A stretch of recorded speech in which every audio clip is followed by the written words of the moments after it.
Jonathan, old chap, how are you tonight? I've seen little of you of late. I was conducting research in my room, away from the nightly routines. Of course, of course. Worry not, I understand. The situation has been testy around here. I won't deny it, but we still stand. What news do you bring? The news is not good, my friend. We try to keep the epidemic at bay, but street violence is escalating quickly. How bad is the epidemic? It is killing the infected patients faster, in less than 2 days now. The only blessing is that they are contagious for a shorter period. Tell me more about the violence. Jeffrey McCallum seems to have sent his war dogs on a hunt. On a nightly basis, Pre-Wen patrols exterminate every skal and vampire they find. Have they come closer to the hospital? No. They mainly focus on fallen districts or abandoned buildings. But they're growing in numbers. They must be recruiting heavily. I have received an alarming letter from Lady Ashbury. She wants me to meet her at her house. I have been granted safe passage. Then you are twice fortunate. I have never been invited to the lady's mansion. And with the quarantine and controls, city access is nigh impossible. Is the quarantine serving any purpose? It is helping slow the propagation of the epidemic. But as long as we have no clue to its origin, its efficiency is limited. Why have you never entered the lady's house? You are one of her good friends, are you not? My dear Jonathan, you have no idea how reclusive the good lady normally is, nor in what great esteem she must hold you to let you into her domain. Have you any reliable friends in the West End who might assist me? Unfortunately, you will be alone. Except for our ravishing red-headed acquaintance, of course. What about the Brotherhood of St. Paul's Stole? Where are they? There are only a few of us, and most others would not speak to you. I am the black sheep of our brotherly flock, you know.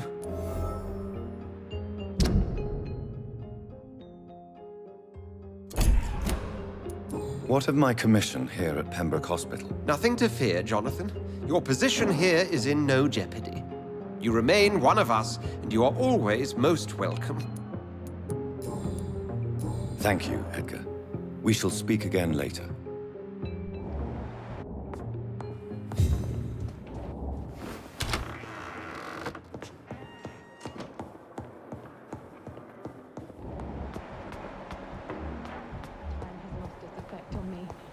But the suffering continues.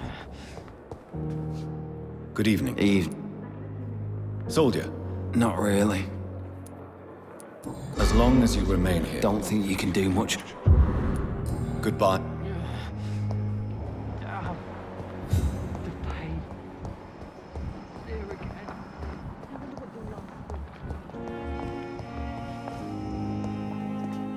I'm quite busy. Do you need my assistance? Then you are lucky that I have taken. I wish this hospital could have received as much attention. Thank you for your time.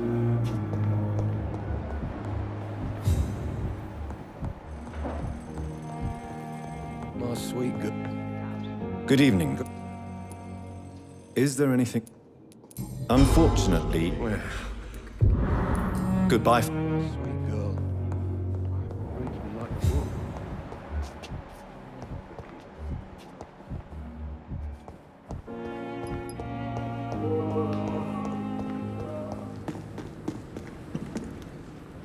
Good evening, Dr. Reid. Such a pleasure to see you again. Do you need Well, the proxy. Don't take too many. And that is a good thing. Please show. Of course.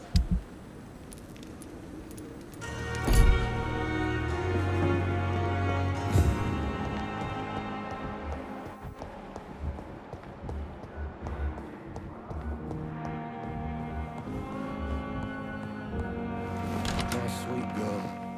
So many to be like a book. Good evening, Doctor. Do you require medical? Do you know you're the only one who's asked me this? Despite what you think about this, Well, at least your reputation seems well deserved. I've read your son's medical report, Beatrice. It's not the flu or anything life-threatening. What has you so worried? He was at death's door when he was brought here. I just want him to be better as soon as possible. He's not out of the woods yet, you know. He might need to stay here longer than expected. Take care of him then, Dr. Reid. People here only seem to focus on contagious patients. I worry my poor Mortimer will be neglected. Your son wished to die, Beatrice. Why did you hide such crucial information? Are you not aware suicide is a crime? Mortimer could be thrown in jail. I can't let that happen. I won't. I understand you fear the legal consequences, Mrs. Goswick. But don't you realize your silence significantly affects your son's case? All my son needs is help and comprehension. Not judgment and punishment for what he may or may not have done.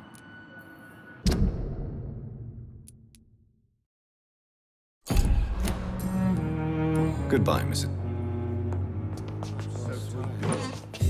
Will this shift never end? Never could keep anything from. Good evening, Mr. I'm okay. Do you need any help? Thank you, Dr. Reid, but you've done... Your medical report says you're not affected by the Spanish flu. What do you think of that, Mortimer? Does it make me happy? Not in the slightest. If it was up to me, I would have left this place long ago. I know I don't belong here. And why do you think you don't belong here? I know the staff have more important things to do than look after me. There's plenty of patients here who need their attention.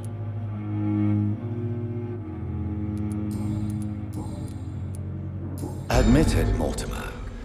Your mother had you hospitalized here because you tried to kill yourself. Yes, it's true. All right, then. This is the first time we've really shared information about your case. Shall we call this progress? Call it what you want, Dr. Reid. You can trust me. I won't report you to the authorities. My one and only concern is your health. I guess I should thank you then. Can I help you in any way, Mr. Goswick? I wrote a letter for my mother. She was supposed to read it after my death. But I suppose she doesn't have to read it now. I see. And is this letter still near the place where you tried to take your own life? Yes. And I don't want anyone reading my last words. I mean, I'm still here. If you bring me back that letter, then perhaps we'll talk. I have to go now, sir. Good evening, sir.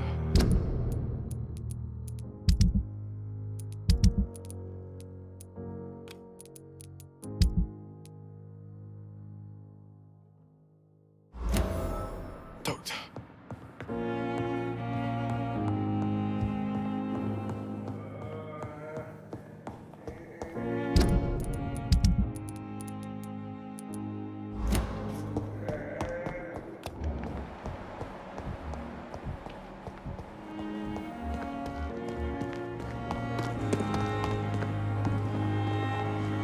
Good evening, Milton. Good evening, Doctor.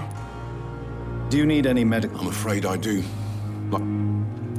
Our job brings us into contact with all kinds of... That's easy for you to say, Doctor. I'd like to... Wise choice, Dr. Reid.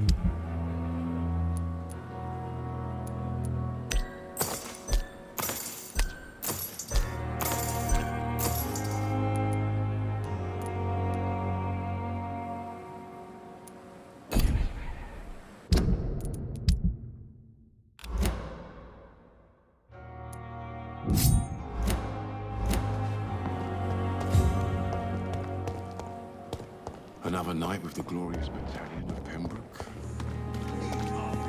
The patients are not full. Good evening, nurse. Good evening. We are overwhelmed.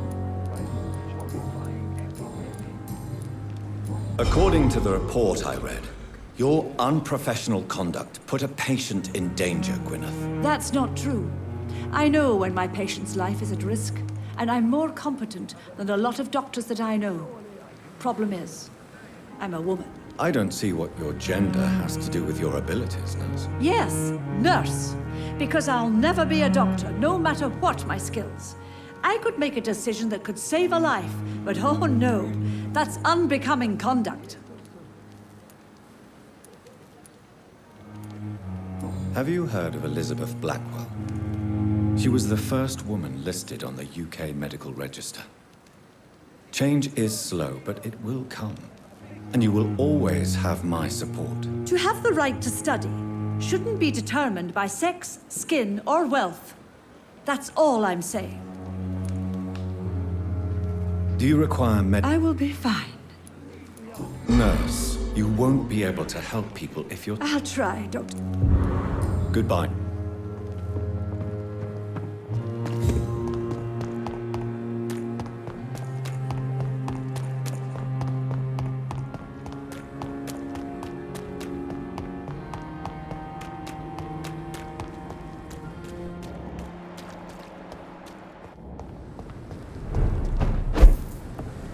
Look at it! Vicious bugger!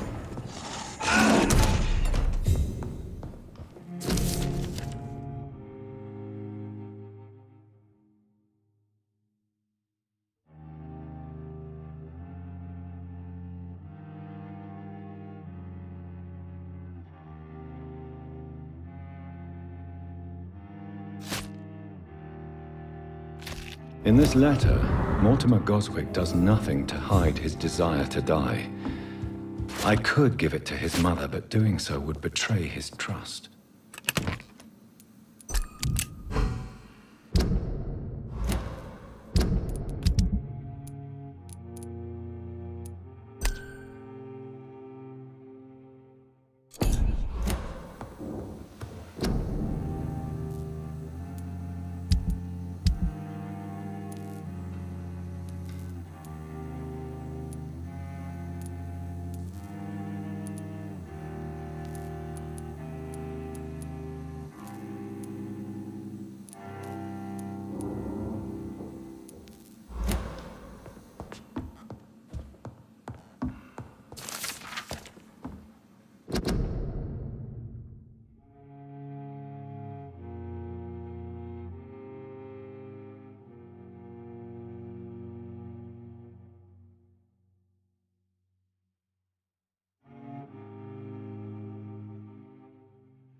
It's locked, all right.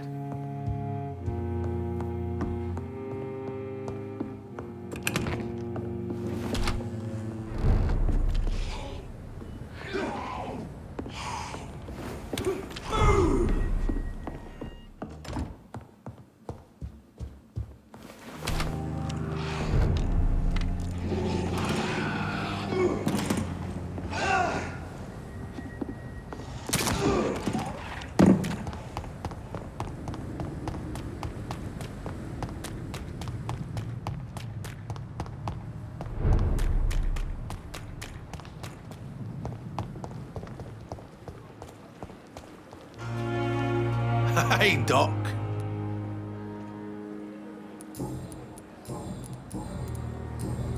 I'll lead...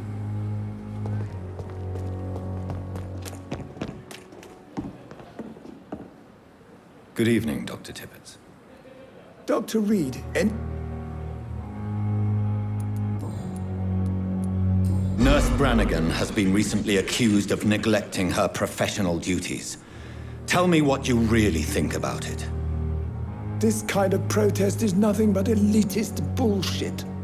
I trust Nurse Brannigan with my life.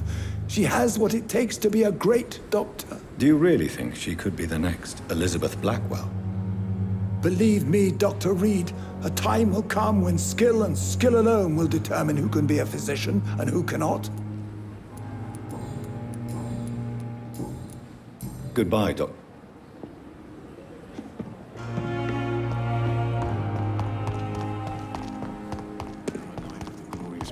Still standing after this epidemic.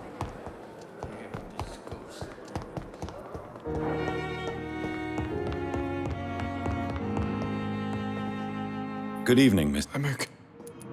I have retrieved your letter, Mr. Goswick. I can assure you that nobody read it but me. Thank you. This is for you, then. For your help. And for your silence. I think you should talk to your mother. It would be good for both of you. Thank you, Dr. Reid. I'll think about it. Now, please, let me be. I've read your letter, Mortimer. You wrote about an unbearable feeling of despair while the world crumbles around you. Tell me more about it. There's nothing more to say, really. It's hurtful, it's unbearable, and I don't ask anyone to understand what I feel.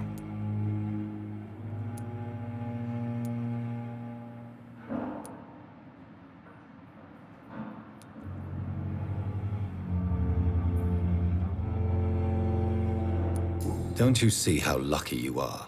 You're rich, you're in good health, and you have a loving mother. You're simply drowning in self-pity. Leave me alone then, Doctor, and let me drown myself.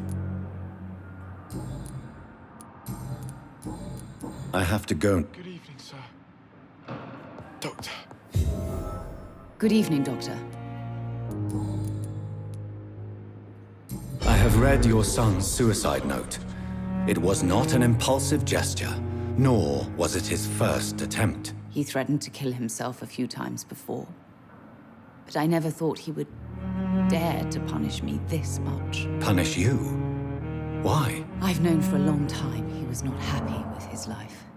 But I always hoped he cared enough to avoid making me suffer like this.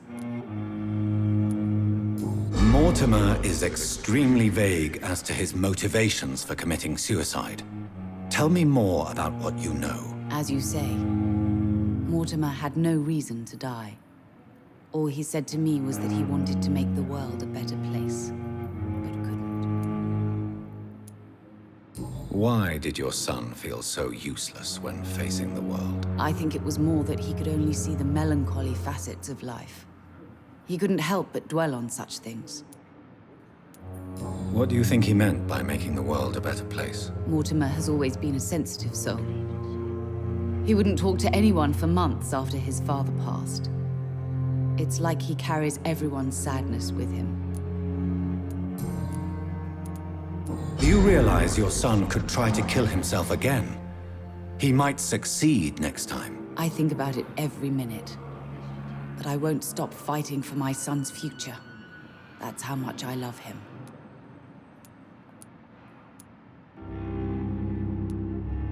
You're right. Your son's death was not fatal. And unlike many on their own, he is lucky to have you by his side. I can't give up on him. I just can't. I have conceded many times in my life, but giving up on my son is something I am incapable of.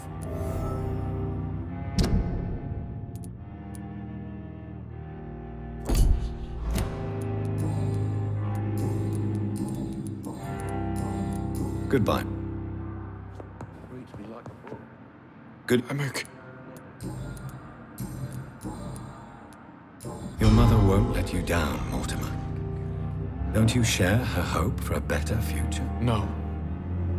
I don't. Won't you even try? Do you want me to promise you I'll get better? Do you want me to tell her the same thing? I could, but it would not change anything. I have to go now. Good evening, sir. Doctor.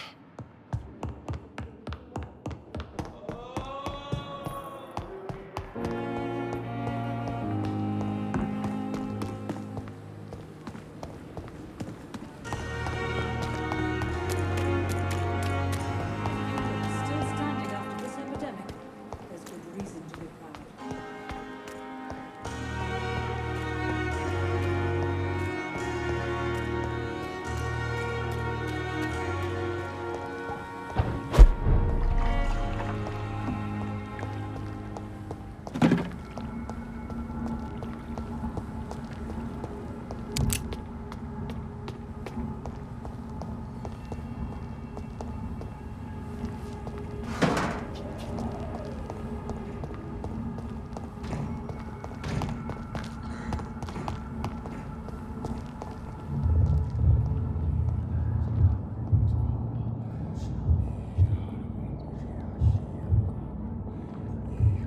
You must prepare, child, for the earth is bleeding and the harvest is upon us. Stay away, whoever you are. This is no time for petty quarrels, my champion. Can you not hear? The famished queen has awoken.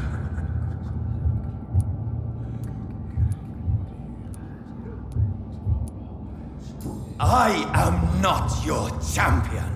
But of course you are, son. As surely as you are the blood of my blood. I had to kill Mary. I have known your pain, child. Do not succumb to... Silence! I dismiss you, now! The land calls for a champion. All and everyone needs you. Silence! I'm tired of all these puppet shows.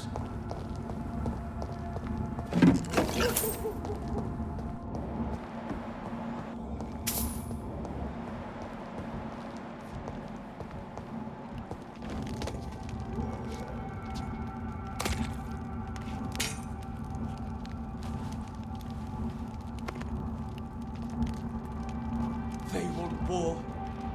I'll show them war. Whatever this poor woman did, nobody deserves this kind of punishment.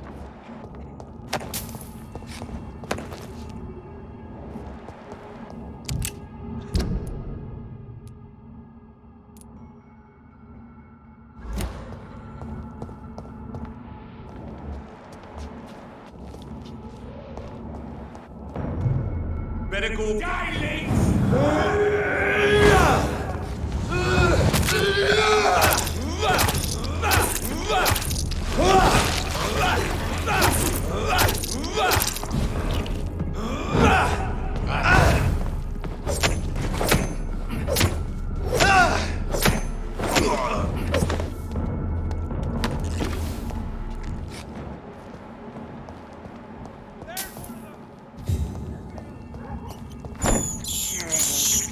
I have this thirst for blood.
Don't you know better?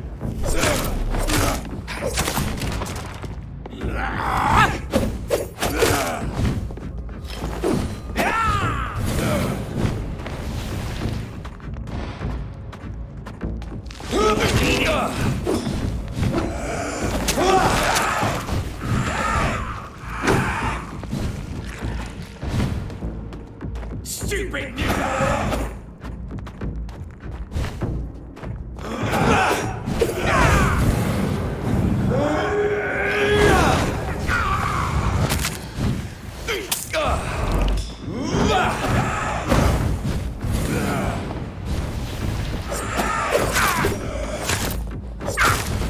Your praise! You're mine!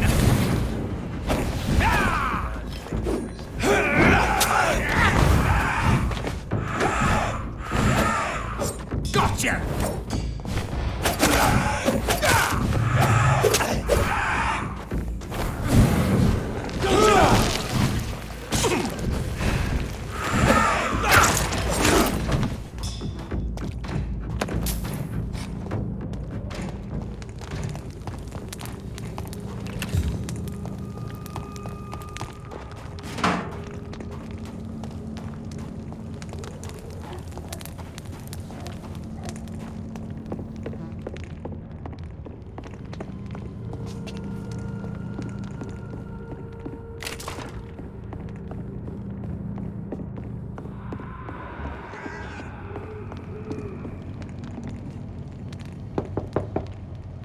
Good evening, sir.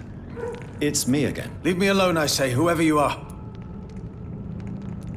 It cannot be safe for a blind man to live here alone. Let me enter, sir. I swear I mean you no harm. Well, a voice never lies, and yours clearly is the voice of a gentleman. All right, Doctor, come on in. Wandering in this part of town at night, you're either brave or a fool.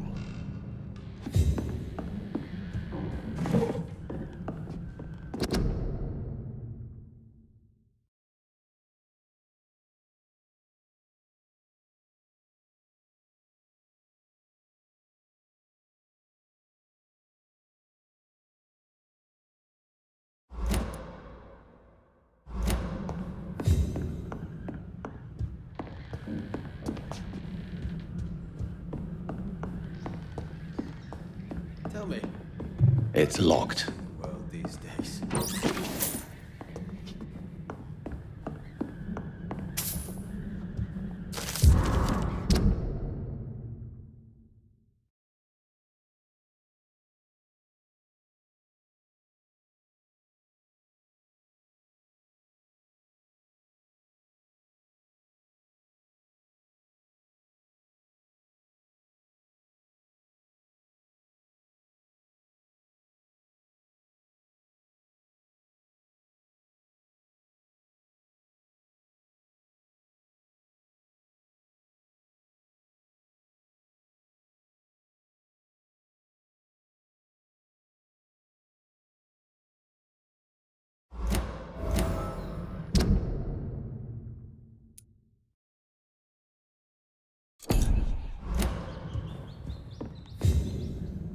So what is the name of my nocturnal visitor? I'm Dr. Jonathan Reid. As I already explained to you, I'm inquiring about the epidemic. Dr. Reid? The eminent surgeon? My God, I'd never have expected a brilliant physician like you to knock on my door. You flatter me, sir. No, sir, I am flattered. I read all your work when I still had my sight. I loved it. I'm Mason Swanborough, by the way. You seem unwell, sir. Do you need my assistance? Actually, I feel worse than usual. Can you give me something? Yes. I can give you a little something that has been proven effective. Thank you, Doctor.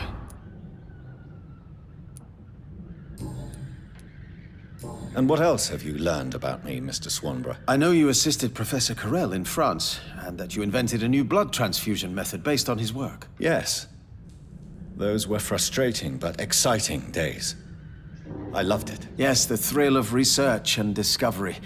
This is what drives people like us, Dr. Reid. Oh, how I envy you. Does someone take care of you in this isolated place? My sister Loretta and I have our daily routine. Every morning and evening, she comes by so we can talk and eat. Then she leaves, and I stay. Do you not appreciate your sister's visits? Loretta is the best and worst thing that happened to me, and I believe she could say the same thing about me. Where does your sister go? Well, let's just say, she earns enough money for us both. What's so amusing about that? I won't hide the truth from you. Loretta sells a fake miracle elixir to the sick people of Whitechapel.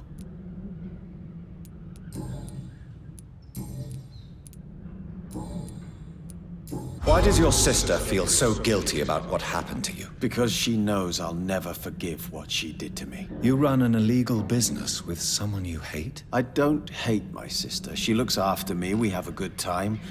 But I'm just not ready to forgive her.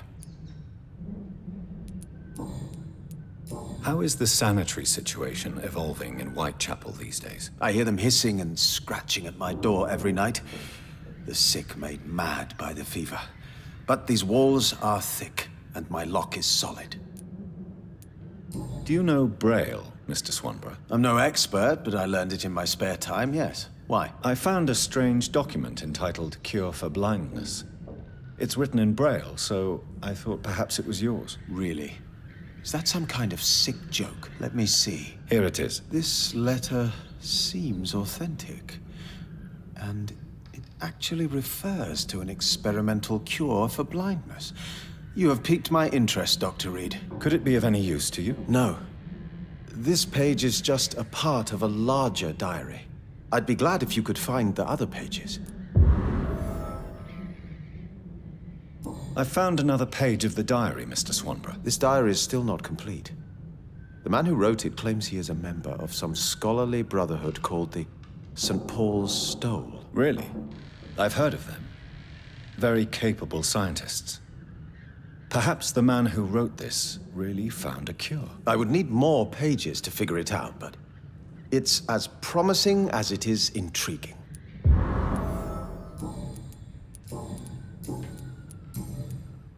Goodbye, Mr. Swanborough. I'll leave you now. What kind of gentleman pays visits to people at this late hour?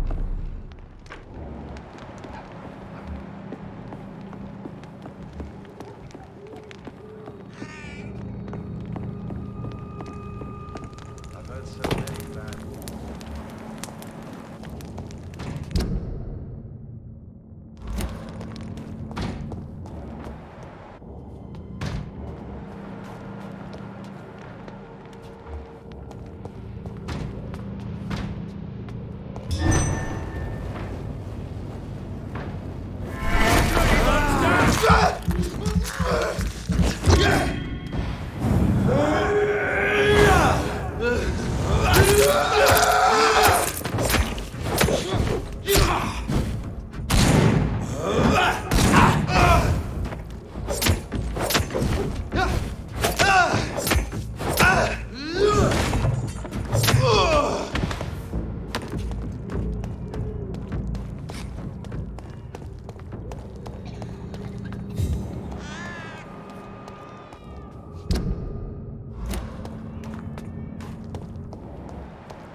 This is despicable.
you like me to revive you?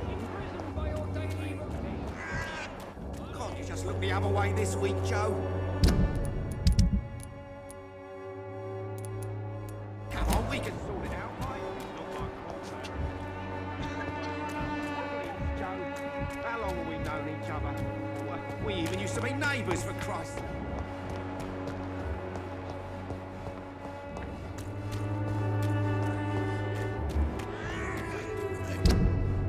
It's time to see if this Christina was working in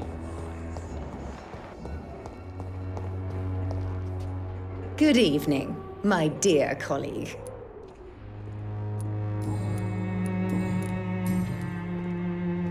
Loretta, why do you feel so guilty about your brother? I don't expect him to forgive me.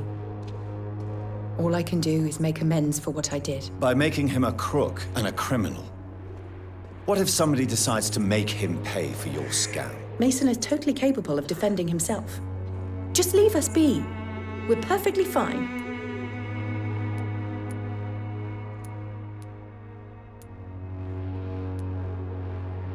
Don't you think he needs to be somewhere he can receive appropriate medical care? Mason wants to be useful, can you understand that? And chemistry is his passion, and the Swanborough cordial gives him a purpose in life.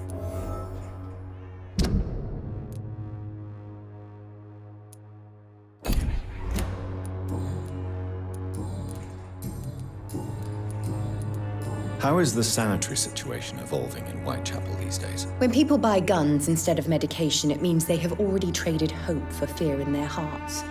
In my book, that's never a good thing, Doctor. I'd like to see what kind of medicine you're selling.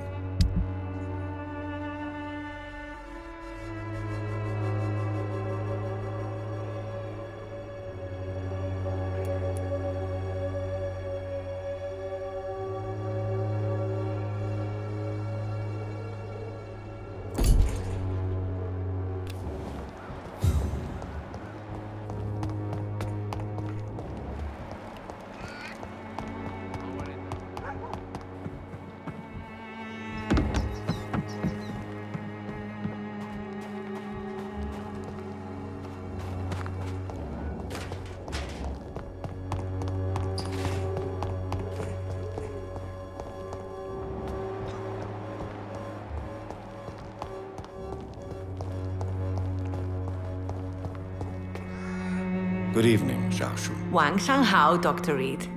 It's good to see you again. What are you doing with your time, now that you're back in Whitechapel? I've decided to help the poor and sick of the neighborhood by handing out medicine.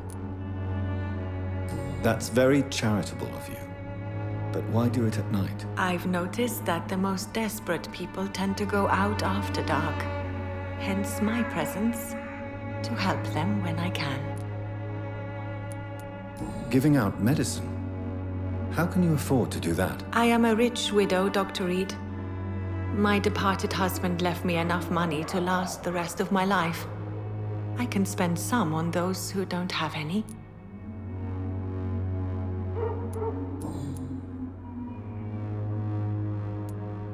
Why don't you move to a better neighborhood? I thought about it, I confess. To go back to the same empty home every day still hurts me a lot. Why stay here then? I am a woman of habit, Dr. Reid. And for now, I am happier being useful in a familiar place than I would be anywhere else.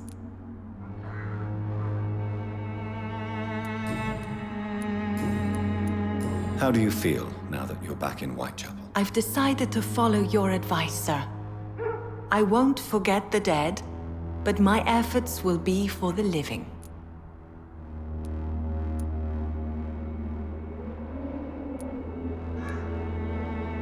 I've no doubt. That is a wise and useful attitude in this part of town. To be completely honest with you, I am also doing this for myself. If I'm destined to survive this epidemic, I need my life to have some purpose.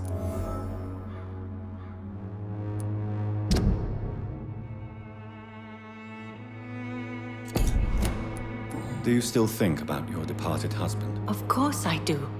I'll never forget my beloved Matthew, but how do I put it? Now I miss him more than I want him back. I know what you mean. And I think it means you're getting better. Maybe death will take me the way it took Matthew. Without warning and without mercy. But until then, I live on. How is the sanitary situation evolving in Whitechapel these days? My only relief is that my Matthew died before seeing the madness that approaches. I'm afraid we won't survive this trial, Dr. Reid. Goodbye for now.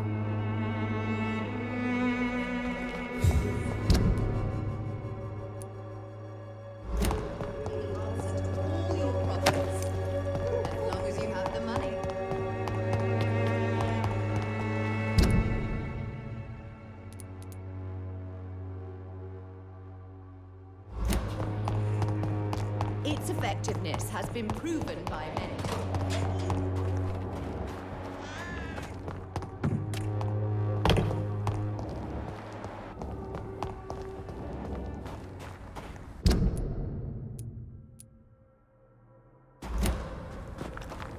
I cannot enter.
Not a safe place.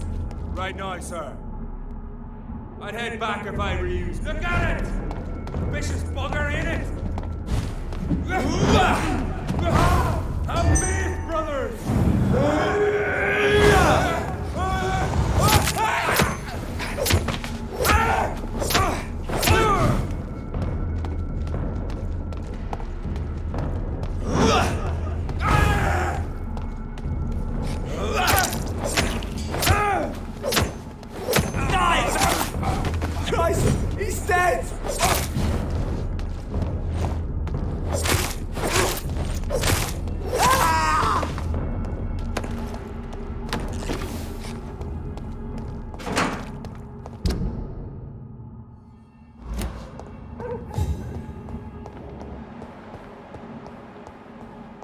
It's locked, all right.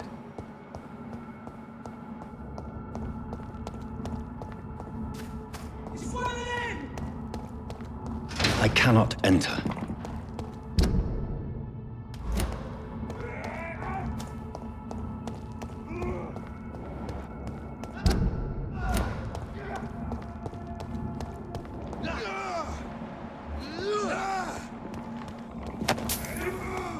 You're mine, Vernon! You'll pay for this, you ugly fucker! Dare you interfere with me?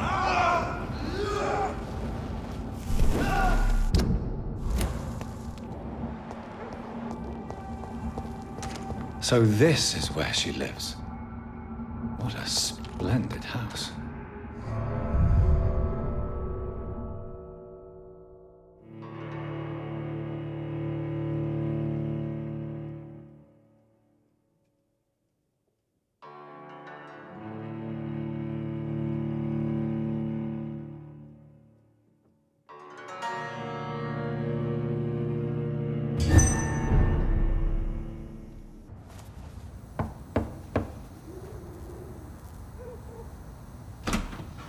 Dr. Reid, welcome. How are you? As good as one can be, considering the circumstances. Yes. Death and affliction seem prevailing themes of late. Please, come in. We have much to discuss.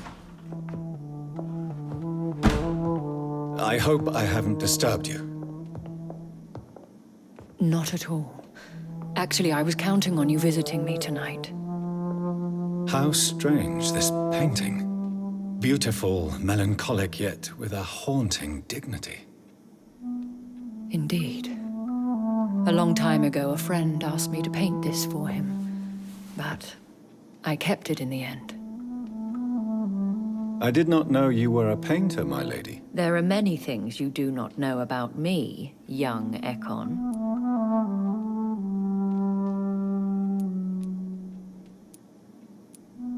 Please, call me Jonathan. Please excuse my behavior, Jonathan. I tend to tease my friends when uneasy. What is bothering you, my lady? Your letter was quite alarming. We will talk about this in a few minutes. For now, I would like you to tell me about yourself. How have you been since we last met, my friend? My sister Mary. She was made a vampire in the same way I was. She was the one killing all those people everywhere I went. Vengeance is a powerful force for those betrayed. Made vampire through careless error. Victims by surprise. I swear I did not intend that. If only I had known then how vampires are created. That is the scientist speaking. In truth, most of us do not know how it really works. Personally, I make sure my prey will not return to haunt me. What do you mean? I am merciless, Jonathan. I only feed on the dying, and I make sure they are dead before leaving their remains. In the end, she implored me to put an end to her misery. But still, I felt I had taken her life twice. I am so sorry for my accidental cruelty. Had I known your dear Mary was still alive, I would never have sent you to pray for her soul in that church. There is no need to apologize, my lady. Your words have been most helpful in these difficult times. Thank you, my friend. If only we could have guided your poor sister through her terrible nightmare. I came to the conclusion that my maker, whoever he might be, must be a powerful vampire. Certainly extremely old. How have you reached this conclusion? He is the only immortal I've seen appear in an ethereal form. His voice, his words seemed ancient. It was disturbing. I am afraid you are right. The simple fact that your blood made Mary such a strong Ekon proves that you must be of ancient lineage. I felt this power, radiating like an aura every time he appeared. Most ancestral vampires of England were killed by the Guard of Prewen half a century ago. I wonder who your maker could be. You have no idea who he could be? Some of the Ancient Ones fled England. Some may still be in hiding. All I know is you, my friend, are a pawn in some secret and obscure game of chess. I think I should ask the questions, your ladyship.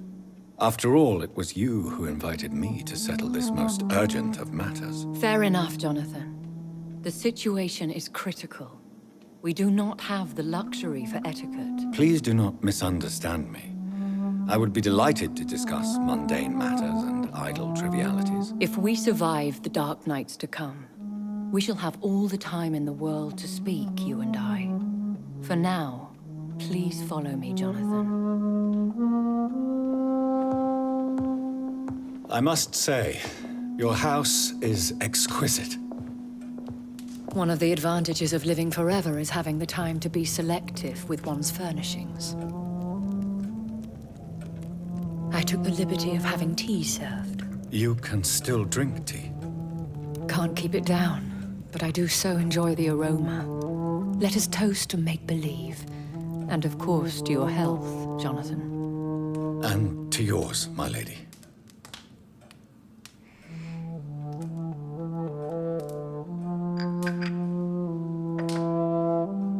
Please, call me Elizabeth. So, my lady, why, truly, did you invite me here? I've been asked to deliver an official invitation to meet the Ascalon Club. Who are they? Really? They are the embodiment of vampire law in Britain. Some say they influence the destiny of the Empire. Some believe they merely protect it. How many are they? Only a small number of powerful and deceitful immortals.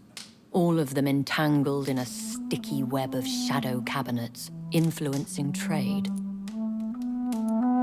Will they fight the guard of Priwen? I doubt it. Fergal was Lord Redgrave's executioner forever and a day. By defeating that beast, you deprived them of a powerful weapon. Why use you to contact me? Because they know we are close. The Ascalon Club has many spies. Their main occupation is gathering information and then deciding how to use it. Have they threatened you in any way? Not at all. Their message surprised me at first, but it is only logical, considering the critical situation in London. Why not ask for your help? Since you are obviously a powerful and influential immortal yourself. You have to understand that I am invisible to the eyes of Ascalon, for I am a woman. That suits me well, as long as they leave me alone. Should I trust them? Of course not. Do not misunderstand me. They can be very useful, but I believe their long-term goals differ from yours. Why meet them then? Because nothing truly important can be achieved in this city without their consent. They could be powerful allies in this current situation. Should I lie to them? We all lie, Jonathan. It falls to you to choose your behavior. The most important rule is to show them due respect. They have done nothing but impede my investigations since I became known to them. Why would they want to see me now? I guess they now see you as Ascalon material. They must have found out what happened to your sister. Proof of the potent blood flowing through your veins. I'm not sure I can accept their invitation. I have seen their handiwork. How Fergal the Beast imposed the club's law. You have no choice, Jonathan. Even I would not openly defy Lord Redgrave, the chairman of the Ascalon Club. What can you tell me about Lord Redgrave? Who is he? Lord Redgrave is the founder and chairman of the Ascalon Club. Most mortals know him as the Earl of Bristol. He is rich and extremely influential. Have you met him? Only on rare occasions, for he never goes outside the club. And women are not awarded membership, even immortals. How old is he? How long has he been a vampire? Lord Redgrave claims to be the progeny of William Marshall, the most valiant knight who ever lived. If that is true, he could be very old. How powerful is his reach? The Ascalon Club may be the most influential secret society in England. Not all its members are immortals, but they are all very powerful. They are not all immortals. How is that? The club is mainly comprised of political figures who seek the safety and expansion of the Empire. The most loyal are awarded immortality. Any familiar or famous names? As the richest, most relentless British tycoon, Aloysius Dawson is considered ideal Ascalon material and has been watched for years. If you are convinced I must meet him, I will heed your advice. Thank you, Jonathan. I understand your reluctance to brush shoulders with London's vampire elite. But we have no choice. Is the situation that critical? Yes. The Guard of Prewen has called for a second great hunt of our kind. And they will stop at nothing to eliminate us. Will the Guard of Prewen and the Ascalon Club fight each other? I doubt it. If Prewen really launched a great hunt, I think most of the Ekons I know would flee the country to escape the bloodbath. I think I saw them kill an Ekon on the way to your house. They seem to have a list with names. To launch another great hunt, they must have collected intelligence on vampire identities and whereabouts. They are a resourceful lot. Should we fight back? I will not be hunted down like an animal again. I admire your courage, Jonathan. But the best way to fight them is to put an end to the epidemic. This is the only way to clear the air. What is a great hunt? The first great hunt was launched about 75 years ago. In just a few nights, the Guard of Prewen located and destroyed most of the old British vampires. Why start a second one? Prewen has always seen us immortals as a threat to mankind. My guess is they suspect one or more of us is the cause of the epidemic. How did you survive the first hunt? I fled, Jonathan. Like most vampires who survived that slaughter. And I secretly came back when I was sure they had lost my trail. You should flee then. Leave London, the country even. I have seen the Guard in action. They are merciless. Your concern warms my heart, Jonathan. But fear not. If the situation gets too dangerous, I shall retreat to my secret Scottish manor. I could hide you in my luggage, if you wish. Thank you for the offer. I shall keep it in mind, but I have much to do here. There is a question I must ask you. Could Lord Redgrave be my maker? I doubt it. If Lord Redgrave had made you his progeny, he would not have seemed so surprised when you demonstrated the strength of your lineage. What is the plan? The plan is we both try to save this city, you and I. Go to Ascalon, accept their proposition, and use their influence to promote your agenda. How can I save London? The epidemic is the priority. You must find its origin and put an end to it. This is the best way to solve the crisis. What will you do? I still have contacts and old friends in this town. I shall make some inquiries and attempt to learn more of the situation. We need clarity. Will I ever discover the identity of my maker? Maybe not, Jonathan. We know for sure you were made by a powerful vampire, but most of those fled England long ago. Please forgive my bluntness, but I have to ask. Was it you?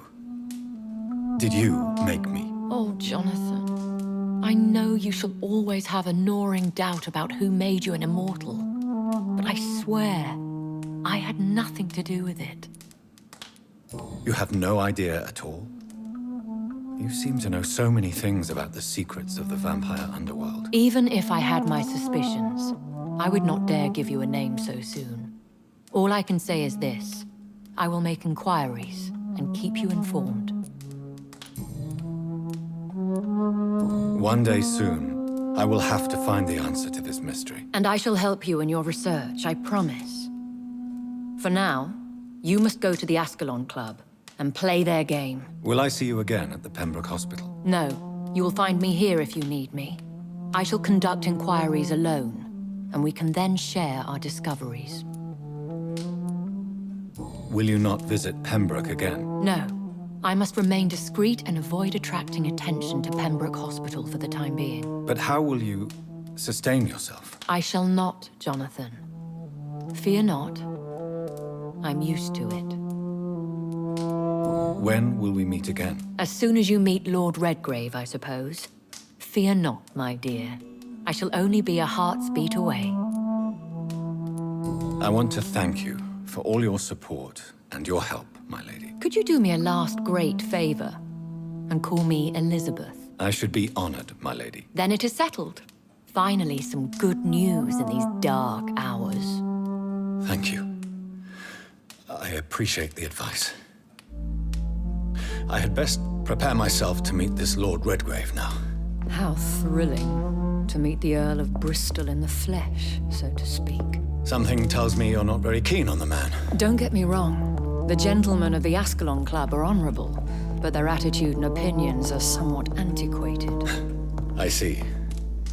As long as they deny access to female applicants, I will leave them to their antediluvian considerations as to the natural order of things. Jonathan, promise me you'll be careful. Of course. But why the fear in your voice? Look at me, Jonathan. I am. I mean, really look at me, young Ekon.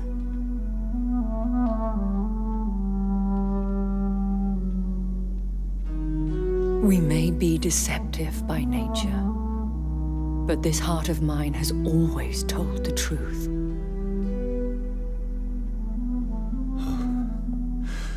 Elizabeth. Go, my friend. But come back to me soon.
It's locked, all right.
Hello again, Jonathan. To what do I owe the pleasure of your visit? Sorry to disturb you again, but could you spare me a few minutes? Of course, my dear. Always a pleasure to speak with you. Concerning your investigation. Yes? Are you truly seeking to identify my maker? I cannot promise you anything, but yes. I am conducting some research of my own. Do you know if the epidemic has affected many people in the West End? I confess I've been more concerned by events in the East End. The wealthy have more efficient ways of dealing with infection. But this is no common epidemic. That is true. I must tell my daughter to stay at home for a few days. But the girl is stubborn and fiercely independent. Much like her mother. Do you think we shall ever see better days? Or at least better nights? I know not, Jonathan. I have seen some horrid days in my long lifetime. Experience has taught me that one cannot outrun the fates. When all of this is over, the war and the epidemic, we could leave the city for a while. Travel around Europe, you and I. Traveling is always so complicated for us poor creatures of the night. But yes, I would be glad to travel the world with you, my dear. Will you tell me your story one day, Lady Ashbury? One of them, perhaps. I have had so many lives, Jonathan. Eternity may not be enough to relate them all. Goodbye, Elizabeth.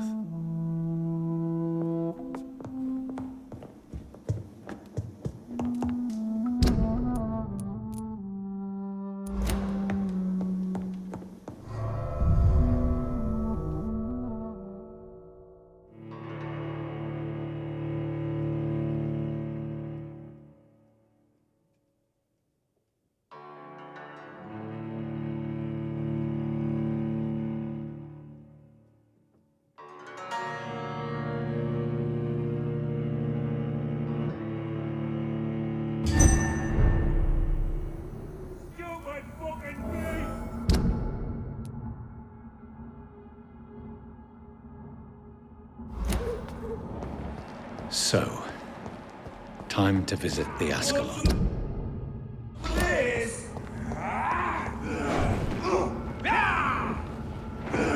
Don't take its head!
Hello, Jonathan. Back from the city already? How is the situation over there? Tense, to say the least. I am sure every obstacle will cede to your relentless determination. In the meantime, can I be of any help? What can you tell me about Lord Redgrave? Oh, the legendary founder of the Ascalon Club. I'm afraid I cannot help you with that, Jonathan. So you do know him? All the Brotherhood knows about him is highly confidential. He is dangerously intimate with the royal family and Britain's inner circles. Are you afraid of him? Is he that dangerous? No, but since most ancient vampires were killed or fled England during the Great Hunt of 1850, he may be the oldest British vampire. A myth in the flesh, so to speak.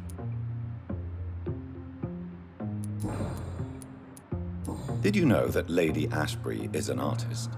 And rather a good one? Well, actually, yes. I attended an exhibition of her paintings before the war. Beautiful landscapes and stunning portraits. I wish I had purchased one. Perhaps we could go to her next exhibition, you and I. What a beautiful idea, Jonathan. Did you know she told me once she had been a model for famous painters? But she never told me which ones. What can you tell me about the Great Hunt? A sad story, my dear friend. Tragic, in fact. The Brotherhood was betrayed by some of its most trusted members. Why was it a tragedy? Not only did the Guard of Prewen hunt down and kill most ancient vampires of England, they also destroyed or confiscated their possessions. Priceless knowledge was lost in just a few nights. Tell me about the betrayal. The founders of the Guard of Prewen stole precious and unique documents and reports from the Brotherhood's library when they left. They used them to identify and locate their next targets.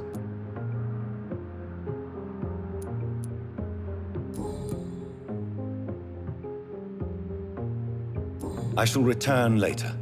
Thank you, Edgar.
Good evening. Good evening, Doc.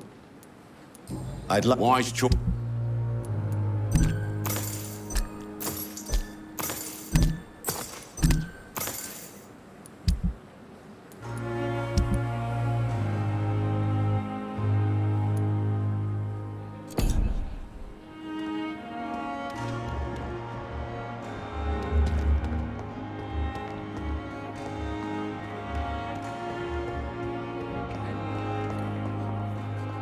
Good evening. Good evening. Do you need medical... I'm afraid I've contracted some... Not under my watch, nurse. Thank you. Goodbye.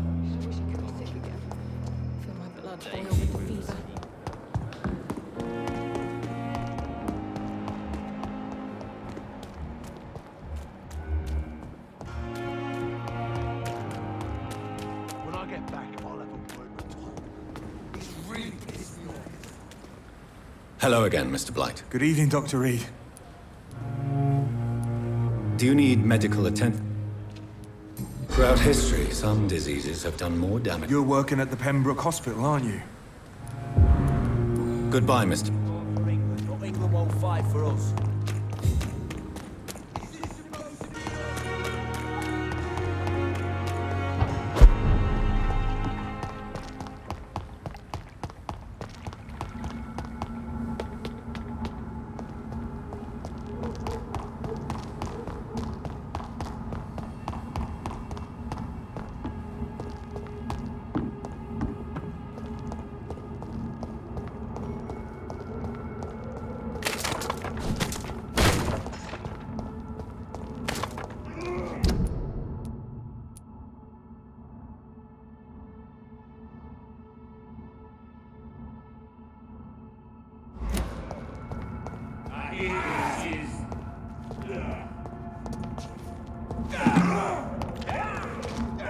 I'll send you to hell.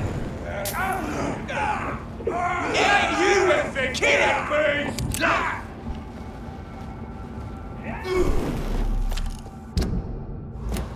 It is all you deserve.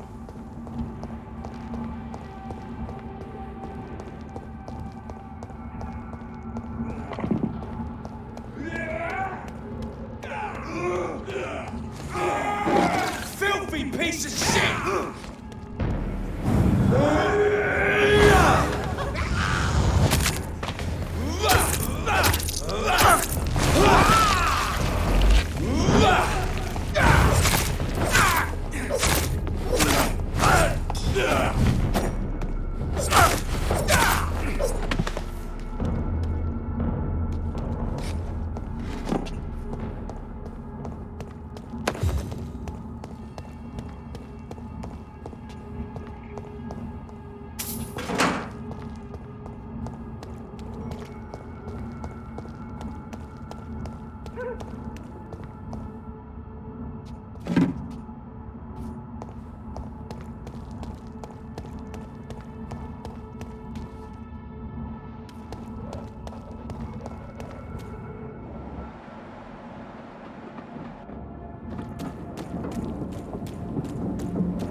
That was the vampire I saw earlier. This war takes no prisoners.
You're mine, vermin!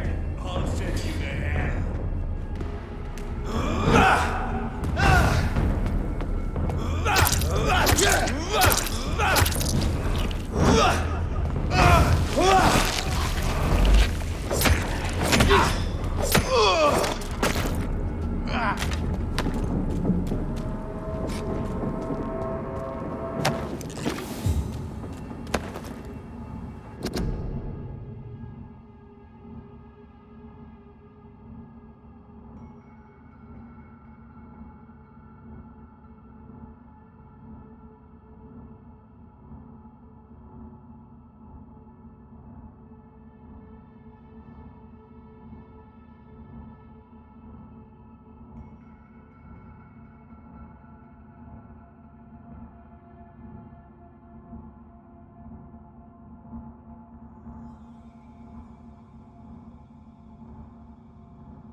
The West End. Never have I felt so sad to be back home.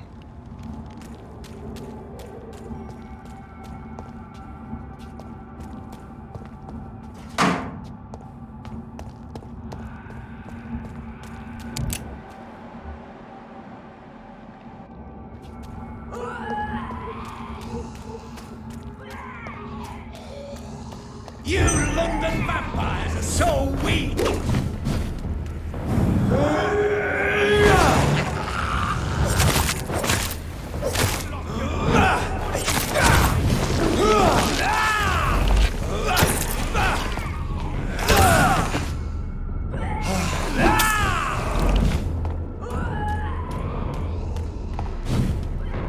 This is my territory!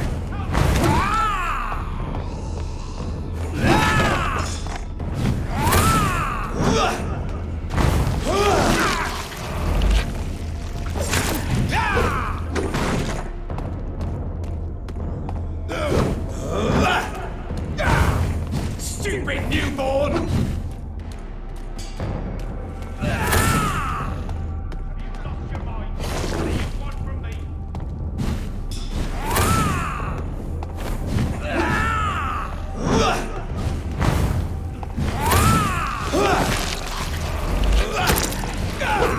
Don't you know better?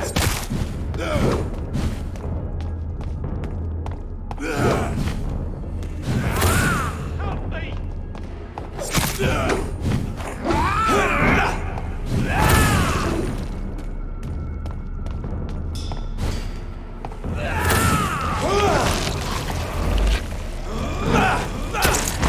The prey is mine now!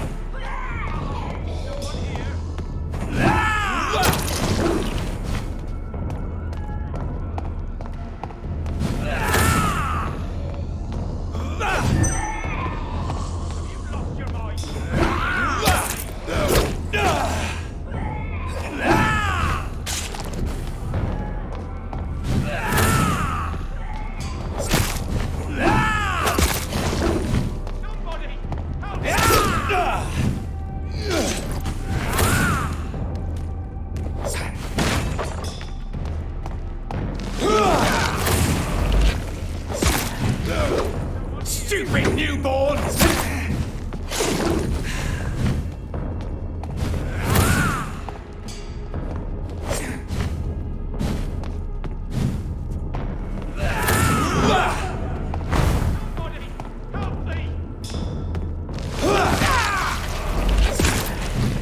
you know better?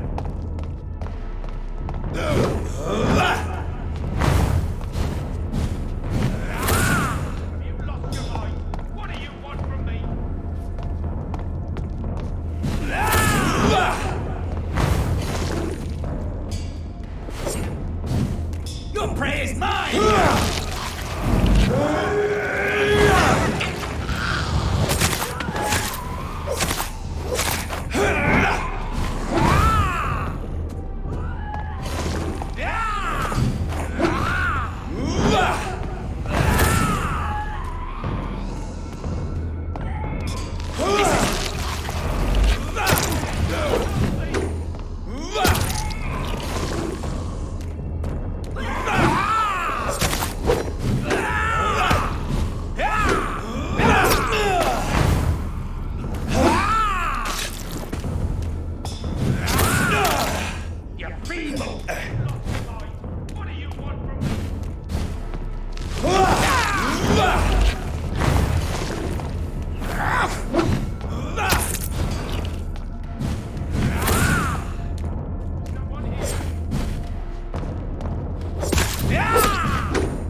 Don't you know better?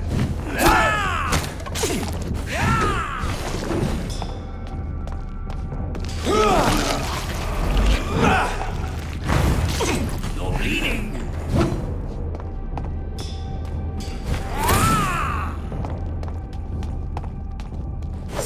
This is my territory.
I'm Dr. Jonathan Reid.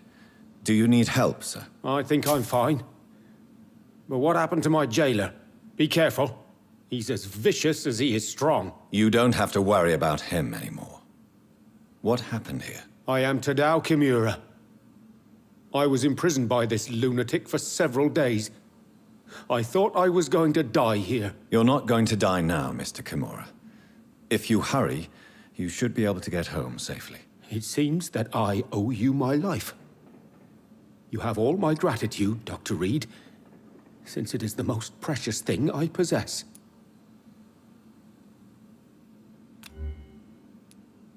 Goodbye, Mr. Kimura. Take care.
Fresh water.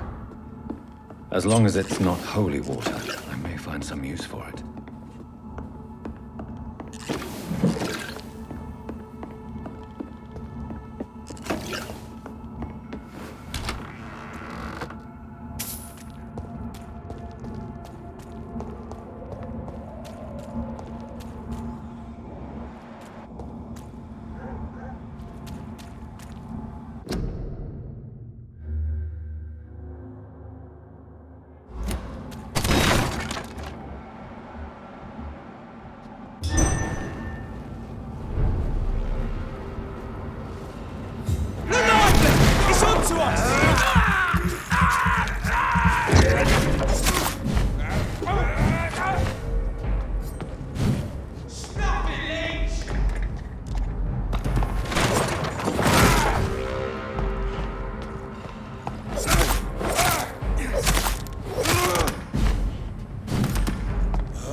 dear daughter.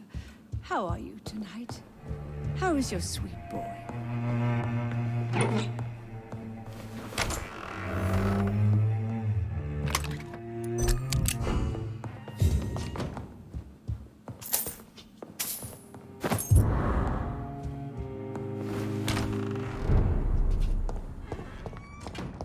It's locked, all right.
Mother, good evening. Jonathan!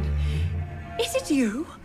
Where have you been, my prodigal son? I'm right here, Mother. I'm finally home. Yes, for this son of mine was dead and is alive again.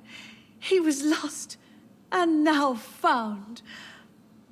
But where is your sister? Where is Mary? Mary? She is gone, Mother. I know she's gone. The question is, when will she return as you have? I miss my grandson so much. It's been days since their last visit.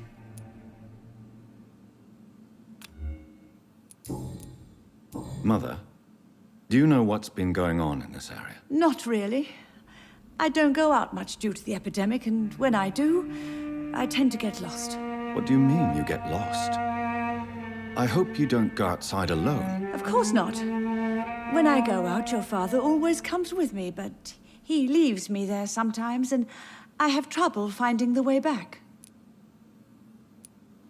Have you returned to Whitechapel Cemetery since Mary's funeral? I never want to go back to that awful place. Wait. I think I went back once. And you were there too. And Mary? No, that can't be true. It was just a bad dream, Mother. A nightmare, yes. Mary was so angry. I walked back home alone. If that kind policeman had not called Avery from the station, I don't know what would have happened.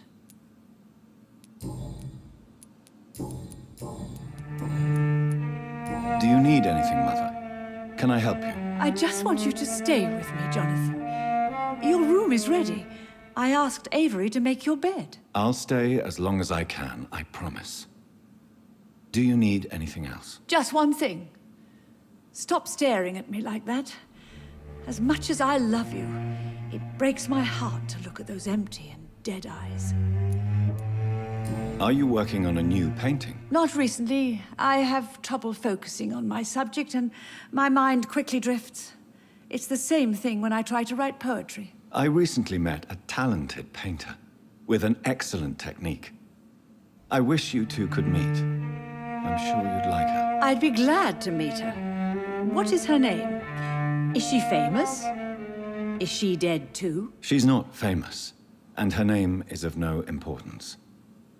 And yes, she is also dead. The important thing is, I hope you two get along. If she ever fancies meeting your mother, I'd be glad to welcome her into my home. Why do you say Mary is visiting you, Mother? You know that's impossible. Why should it be?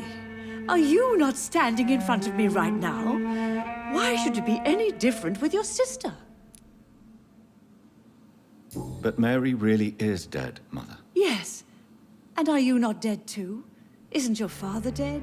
And my grandson? And my son-in-law? You're all gone. But you all still visit me from time to time. But I'm not dead, Mother. I'm really here, talking to you, trying not to cry. Oh, it breaks my heart to have to tell you this. But of course you're dead, my darling boy. Just look at you, as pale as my Mary. Why do you say...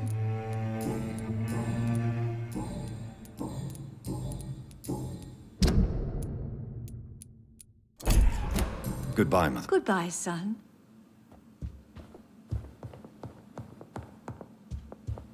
Jonathan, my dear, bring me my...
I remember Sunday walks in the park.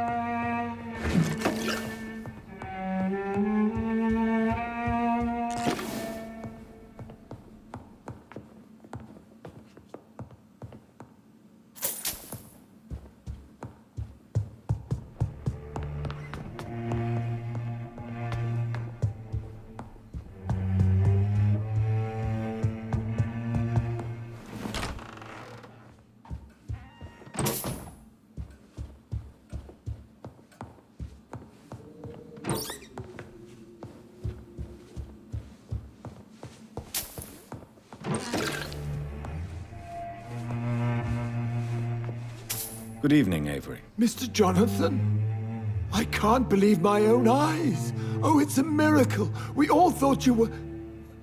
Oh, sir, your poor sister. What a tragedy. I know, Avery. I know about my sister's murder. Miss Reid expected you to return to assist with the funeral, right up until the last minute. Where have you been, Mr. Jonathan? We needed you here.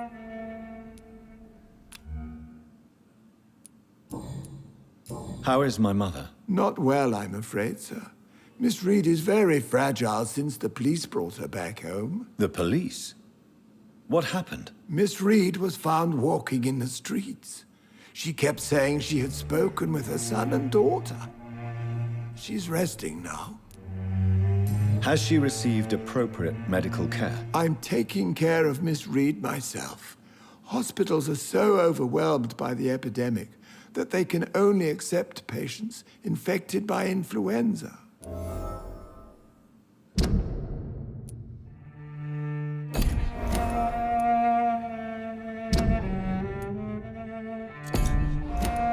Perhaps we could arrange a short trip. Somewhere sunny, like France. She has always been very fond of France. I think leaving London could do her good.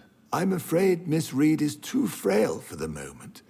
Recently, she started going out at night without remembering it. I have to watch her carefully. What is the situation in this part of town? For a time, the West End seemed spared by the epidemic. But the situation is getting much worse. Have you no relatives anywhere? I'll understand if you want to take a few days to see family. Your father managed to guarantee my earnings as long as I take care of this house, sir. My sisters are dead. and I've never met my nephews. I'll stay, sir. I'm sorry I could not be here for Mary's funeral. Your mother was strong, sir, but your support would have been appreciated. Apart from the priest and I, no one else attended your sister's funeral. To be present at the funeral with you both was my dearest wish, Avery. But I'm sorry, I simply could not attend. I would not dare to question your absence, Mr. Jonathan. All I can say is that we missed you a great deal during these difficult days.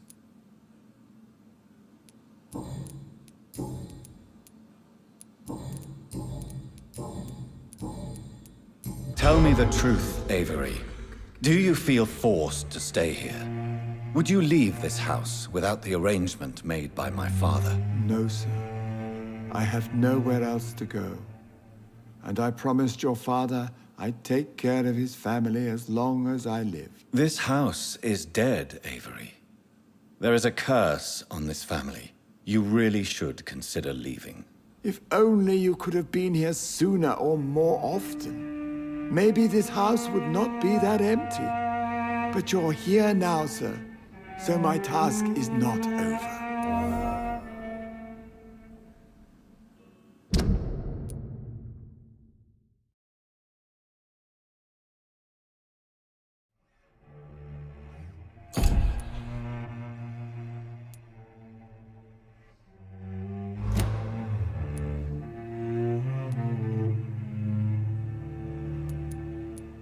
You have served this family extremely well, Avery. Your support during these terrible times is much appreciated. Then I will stay. All I ask is that you take care of my own funeral if I die before the end of the epidemic. No mass grave, please, sir. Do you really think I don't take enough care of my mother, Avery? Yes, I do, Mr. Jonathan. You clearly have something more to say. Speak your mind, Avery. I know you work hard to help the sick, but what will you do once the epidemic is over?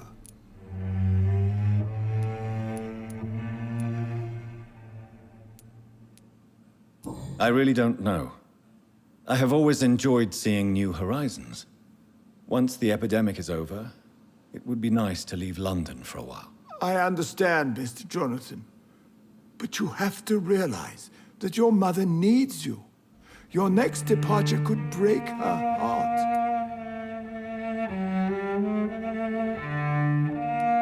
I found an old letter written by my father and addressed to me. Do you know anything about it, Avery? Your father wanted me to give you this letter for your 35th birthday, but you left for the war, and the letter remained in his office. Until tonight. I realize now you knew my father better than I did. Do you know why he left, Avery? Did he ever speak to you about his departure? No, sir. Mr. Reid was not exactly forthcoming. Perhaps this letter will give you the information you require.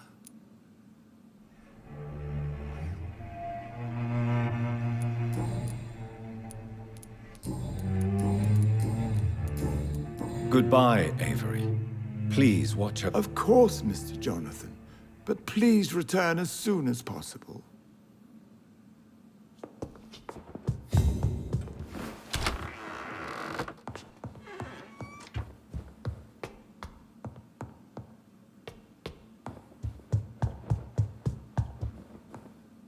Hello again. Jonathan!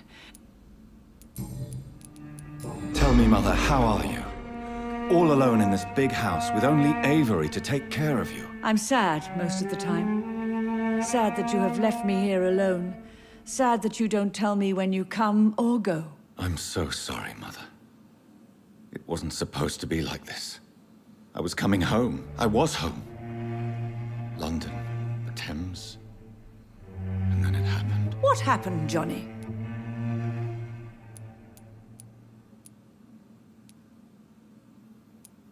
I lost my way. Somewhere between the boat and the house, my life changed completely. You should have told me, Johnny. I would have understood. You always were a secretive little boy. Do you think Avery is right? Do you think I should take better care of you? I don't blame you, but you abandoned me, son. A mother should not survive her children. It's unbearable to know you're not here anymore.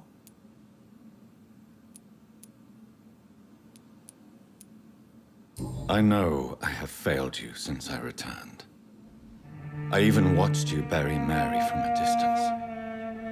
From now on, I will protect you. You have my word. You don't have to apologize to me, Johnny. Do you think I did not notice how much you have changed? Have I changed that much, Mother? Am I still your son? You are still, and you'll always be. Despite your pale skin, your bloody eyes, and that echoing sadness in your voice. Father seems to have left me some documents.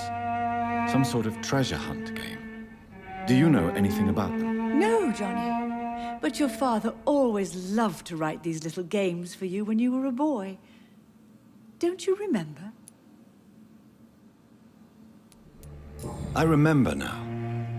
He used to post me these riddles, as though they were sent by a mysterious games master. I'd spend weeks trying to decipher them. Your father was always so proud each time you found the answer. He was not just the serious doer banker everybody thought he was. I was proud too. How could I forget that? The important thing is that you remember it now. I'll tell your father the next time I see him. He'll be so happy. Could Father have conceived some sort of final game for me before he left? I really can't say, Johnny. Perhaps you should talk with Avery about that. He was your father's confidant, more than I. Goodbye, Mother. Goodbye, son. Mary? Oh, my dear.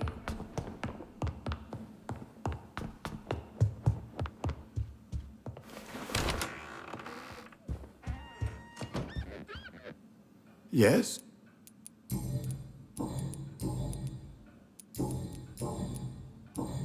Goodbye.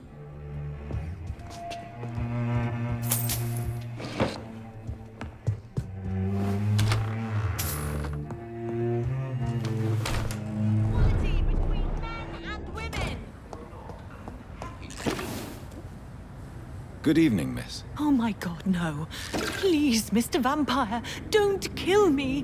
Please, no. I'm too young to die. I still have so much to offer this world. Wait, no. Why do you think I would... What? Don't worry, Dr. Reid. I know you wouldn't harm me. Mother told me you were in this part of town and might drop by. Your mother? My name is Charlotte, sir. Charlotte Ashbury. My mother taught me long ago how to recognize the signs that betray a vampire. I understand she also taught you how to tease and gently mock innocent young Ekons. It's a pleasure to meet you, Miss Charlotte. What do you think about this part of town? I was raised here, and I suppose it feels like home. You grew up in this part of town too, did you not? Yes, I was born a few streets away. A small world, is it not? Did you ever imagine that my mother was your neighbor all that time? That you could have met her in a dark alley at night? You won't trick me twice, young lady. We both know Lady Ashbury never hunts or attacks prey at random. Come on, Doctor. Don't tell me you never thought about that possibility. Her fangs on your neck. Oh, are you blushing, Dr. Reid? Is there something that's bothering you? Too much selfishness and individualism for my taste. Even when there was no epidemic. Even if that's partly true, may I remind you that many charitable institutions are financed by the selfish and filthy rich. I suppose you're right. But society must reform and renew itself, or we are all done for.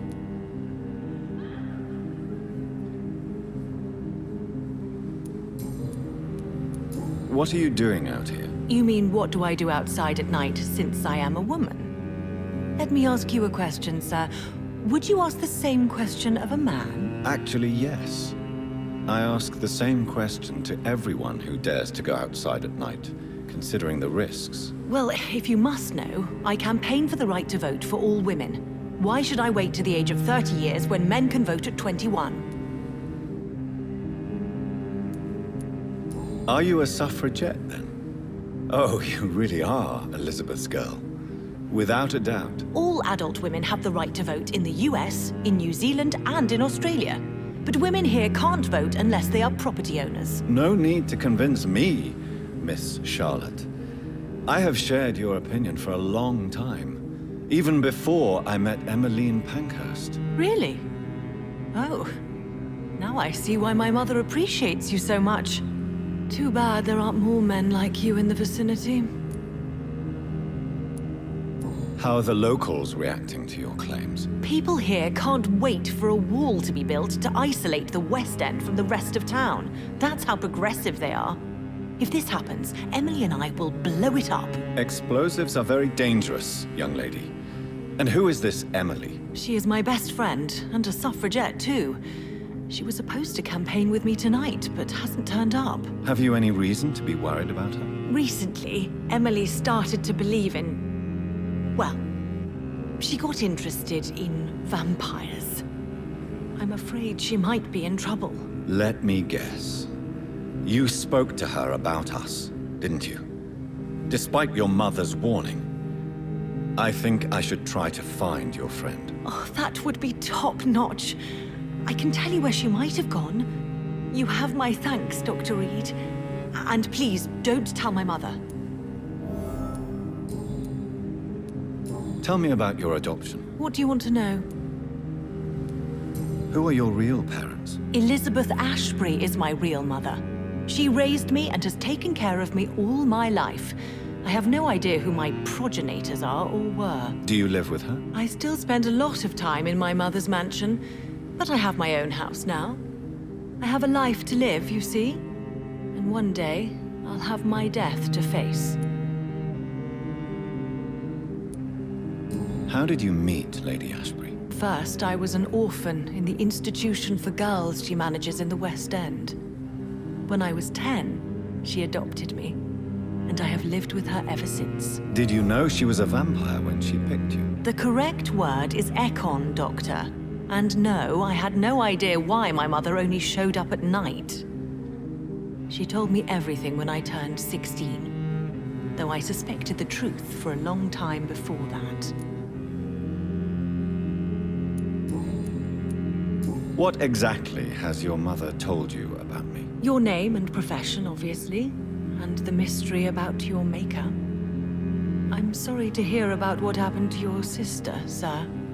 Mother says it was not your fault. Does it not scare you to know what I am? What your mother is? Why should it? My mother is the most compassionate woman. Must I be wary of her, Dr. Reid? Or you?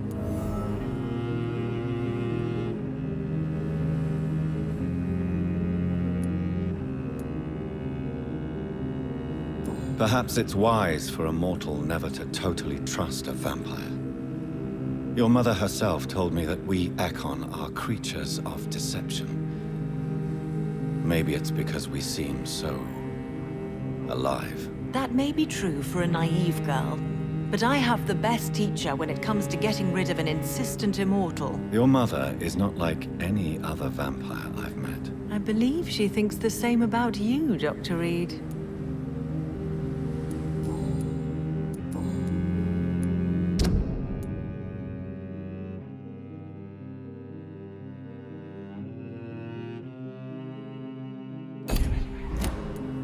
Do you know why Lady Ashbury chose you to become her daughter? No, I don't. Each time I ask her that question, she smiles and says it's precisely because I dare to ask such questions. Do you ever regret that she chose you? Of course not. Though I often wonder if she adopted others before me. If so, where are they buried? How is it for them to pass through life with a never-aging mother? Why do you still hope to become a vampire in spite of your mother's refusal? It's the immortal aspect of vampires that interests me. The world won't improve unless women take charge. I'm convinced of that. You're obviously a clever woman with a good education and a brilliant future. But have you thought about the price you'd have to pay? The loneliness, the necessary masquerade. Is it not true of every high position? To change this world and make it a better place, one needs time on one's side.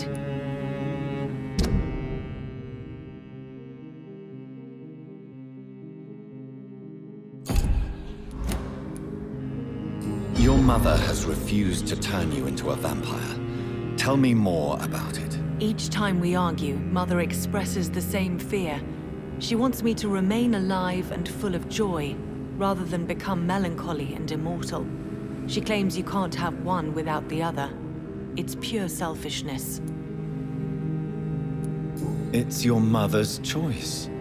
As daughters and sons, we have to accept the decisions our parents make for us despite our own wishes. I love my mother, and have accepted everything from her. Even that she named me Charlotte, when it was not my original name. Does it bother you? No. Whoever I was when I was born, I am now Charlotte Ashbury. It hurts as much as it makes me proud to know that's the name my mother will read on my tombstone. Your mother has walked this earth for much longer than you or I. She is wise, and we should not ignore her advice when we disagree with it. But why shouldn't I be allowed to forge my own experience? There can't be only one righteous way to deal with eternity. Tell me, Charlotte, how do you plan to achieve eternal life, since you've obviously given it a lot of thought? I won't give up. You have no idea how determined I am, sir. I may contract a deadly disease. I may throw myself under a carriage, just to be saved by her sweet kiss. That's a disturbing answer, young lady. And the worst part of it is, I know you speak the truth. There are less dangerous ways, Doctor.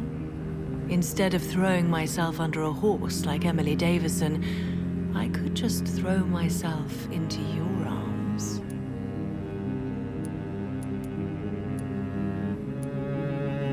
Be careful what you wish for, young lady. I could gaze at you right now and then take you to a shady corner and have my way with you. And leave your carcass to the rats. You wouldn't dare. My mother would know. She'd never forgive you. How could she suspect me? Do you know how many vampires are lurking in the city tonight as we speak? Vampires with a worse sense of humor than mine. Oh, my God. For one second, I thought you actually... Excellent, Dr. Reid. Very convincing. Goodbye, Charlotte. Give my best regards to your mother when you see her. She's been quite busy these last few nights. I suspect you may see her before me.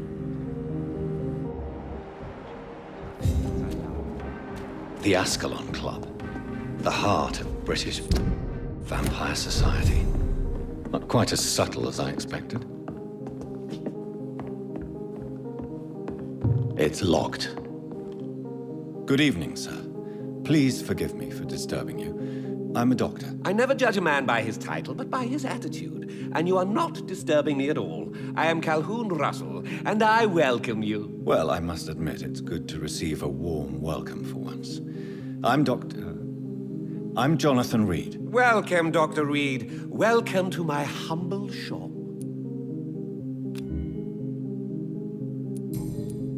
How is the situation in this part of town? Life is good and peaceful. We're lucky to live in such an era of progress and wonders. Are you not concerned about the epidemic? Oh, I'm sure the authorities would take the appropriate measure if the danger were that high.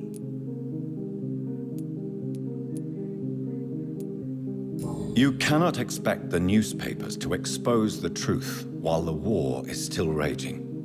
I can assure you that the situation here is desperate. Well, that's news then. But I can't believe that things are that bad. Are you sure you're not exaggerating a bit? For the thrill of it?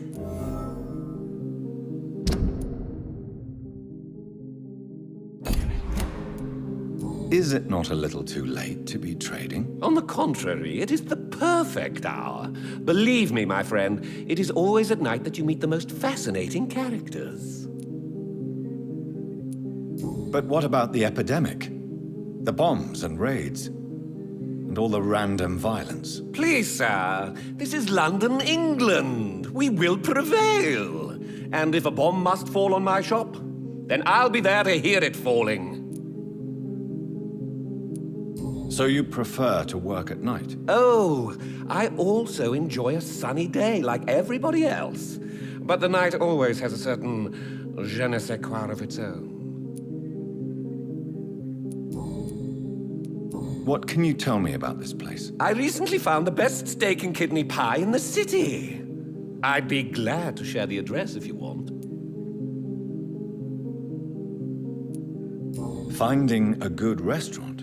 Is that really all that interests you? Oh, I have many passions, but nothing brings me ecstasy like subtle and exquisite flavors from my teeth to my belly.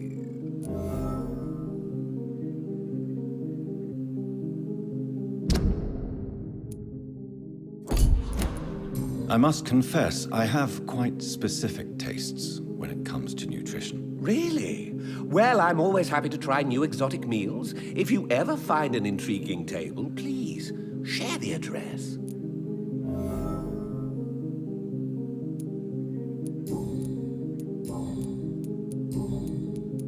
Do you have any family nearby? Not since my parents died. I'm London's lone gourmet. Really? But you seem to be such a pleasant and sociable fellow. I'm afraid the real hedonist has to be sometimes. I discovered ecstasy as a solitary pleasure, but it does not mean it can't ever be shared. London's lone gourmet. What a strange title. I used that name in my early years when I was a food critic, and I kept it. I may have a look at your goods, Mr. Russell.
Come into your house.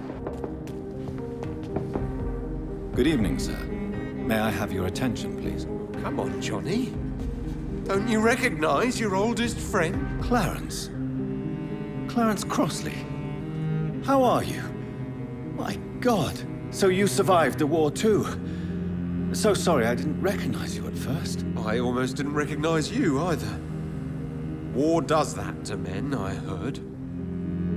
In my case, it was true, for I witnessed the horror that lies underneath.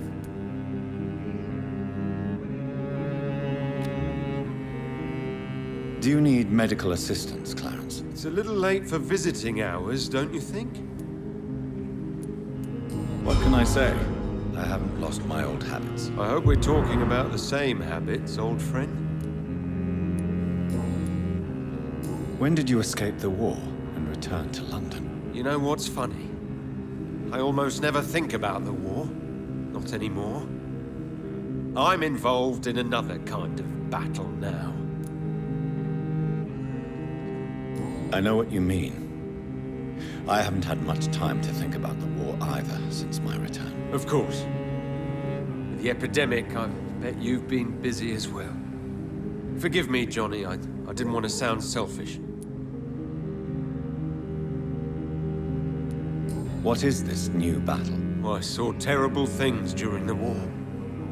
Horrors I thought I'd forget. They're here too. They're everywhere. Vampires.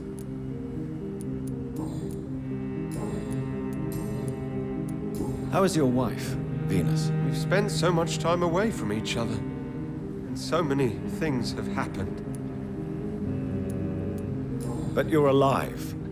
You returned in one piece and you have a family. How many soldiers can say the same? Believe me, it's not quite that simple. Unlike you, I'm not the man I used to be. Is everything all right at home? Surely Venus was relieved to see you return from France in one piece. Have you forgot what people are like in this part of town, Johnny? Venus fears for our family reputation. Now her husband has become the village idiot.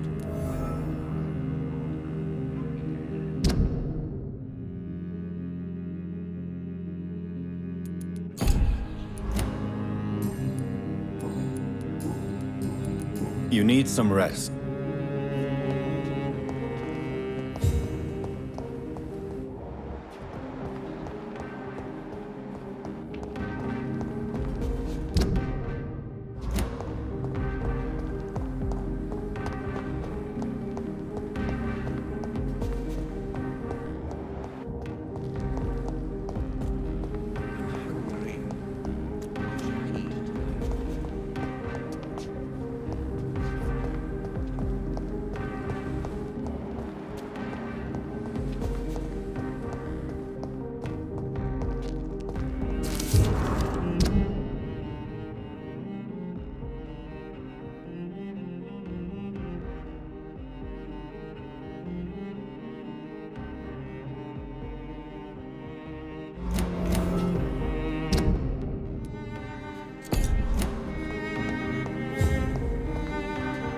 Good evening, old chap. I won't lie to you, Johnny. Clarence, why have you distributed leaflets about vampires all across the West End? I have to warn everybody about them. They've killed thousands of people already, unnoticed thanks to the epidemic. We are all in danger here. Vampires in London? Come on, Clarence.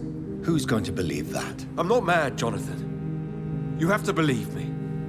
I know they are real. They're all around us, even as we speak.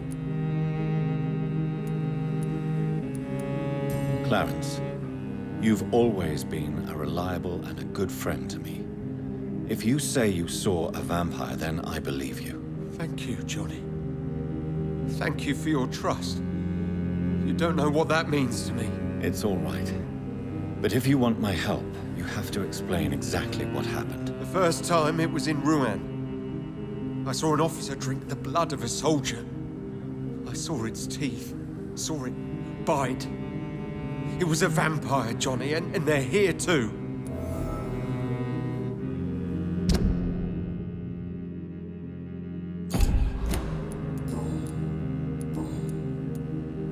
Tell me what you have discovered about vampires, Clarence. They've always been here. And if you search for long enough, you realize others know about these devils too. I'm not alone. Have you shared your research with anybody else? No. But I've published my leaflets all across the city, hoping that someday someone will realize I'm printing the truth.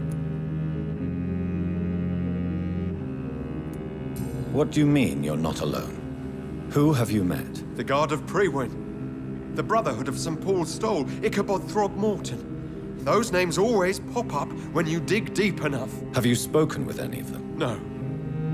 With the quarantine, it's almost impossible to leave the West End. But as a doctor, maybe you could, Johnny. Are you asking me to help you prove the existence of vampires, Clarence? Yes, Johnny. Please, gather all the information you can find about vampires and bring it to me. You're the only friend I have left.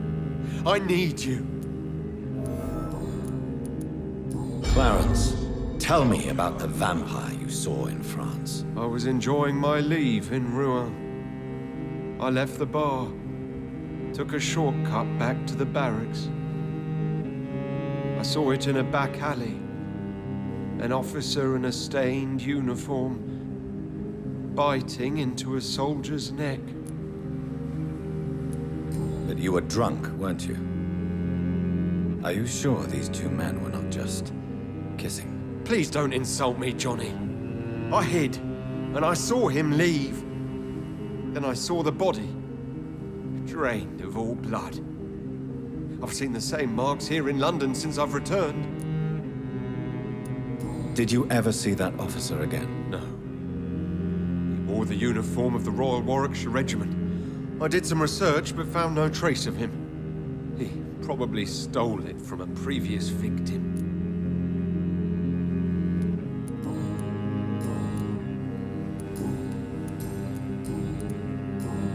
You need some rest.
Hello?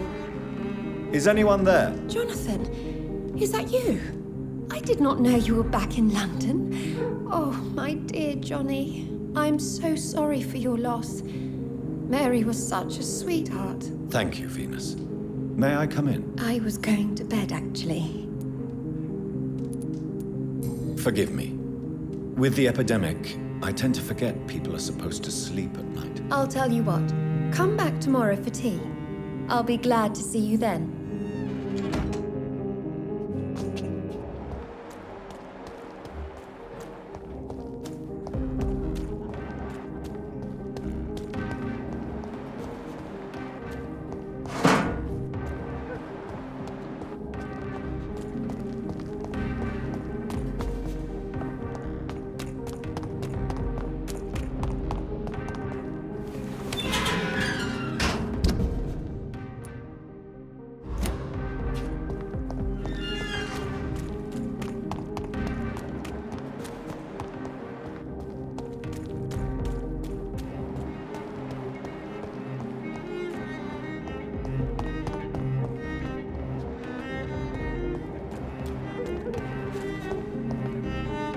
Good evening, miss. Can I help you? I'm a doctor. Dr. Jonathan Reid. I am Karina Billow. I don't need any doctor. The rats. Where are the rats? Miss, you don't seem well at all. Are you afraid of rats? Has one bitten you? No, it's me who bites them. Tasty, juicy, disgusting rats. I can't stop eating them. Help me, please. Help me to disobey the voice.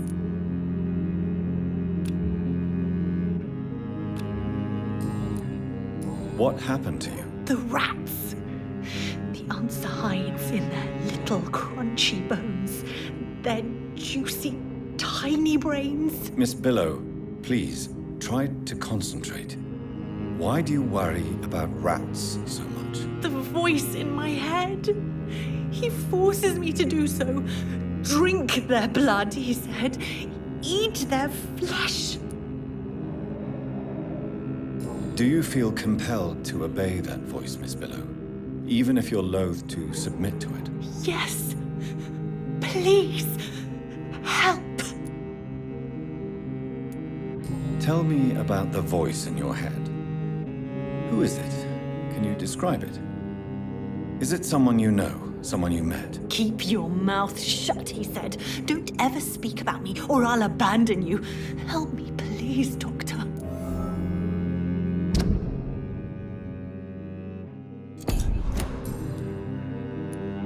What is the local news hereabouts, Miss Billow? Shadows. Shadows hunting shadows. Whispers in the dark. Pestilence. Suffering. Death. Tell me about yourself, Miss Billow. What do you do for a living? Oh, I'm hungry. Need to eat. Have you got something for me? Blood, perhaps? Can you give me blood, Dr. Reid? Don't you remember who you are, miss? What you did for work? I was strong, proud. I campaigned for good causes. But that was before. Before. It does not matter anymore. I'm so hungry. I must go now.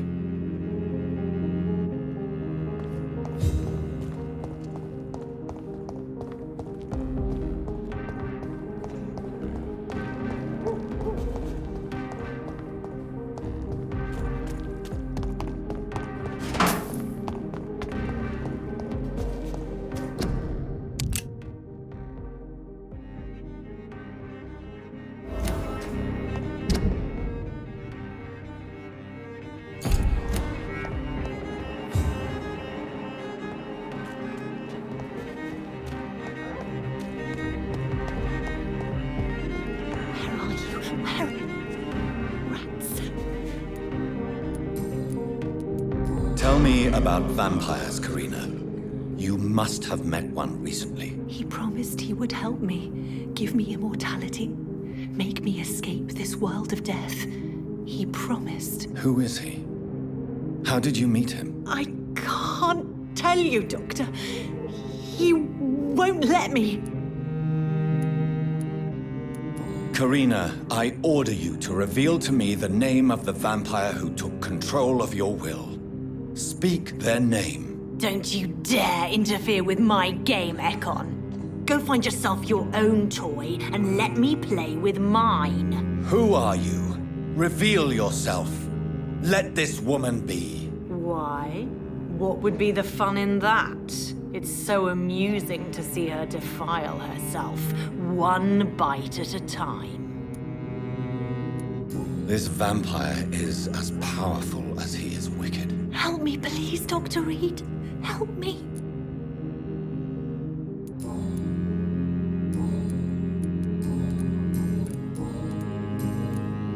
I must go.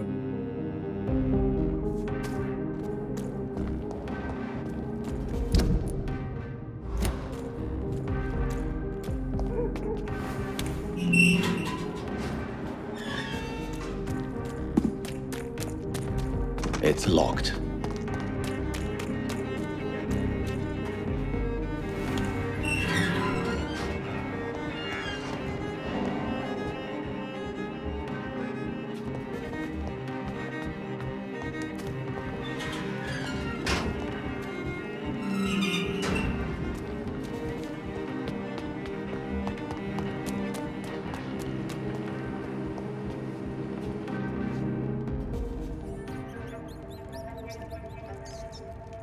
You make me sick, you juicy, warm treat. Damn it! Oh my, what have we got here? A dead rat. Oh, so gross, so tempting.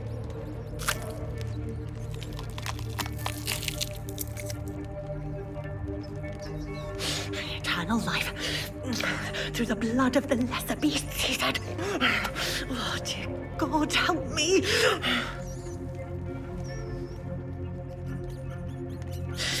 Save me, for I can't stand what I've become.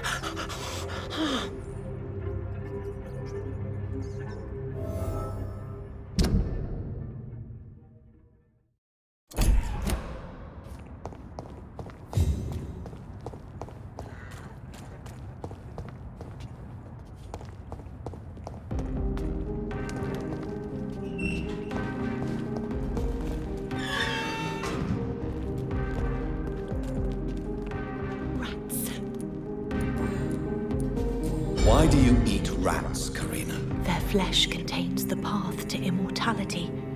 I have to eat them all if I want to live. Help me. Please.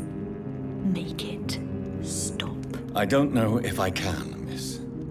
You have been tricked, forced to play a disgusting game. I don't know how to save you. Kill me then, Doctor. Take my life. I beg you.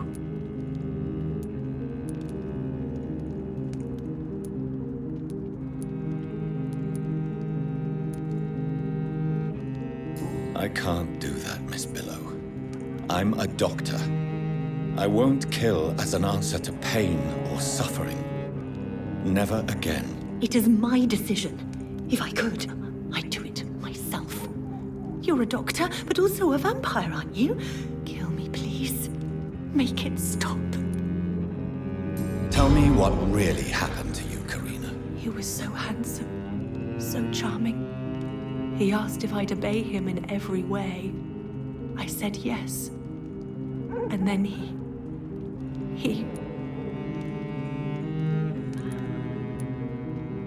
He tricked you? Yes.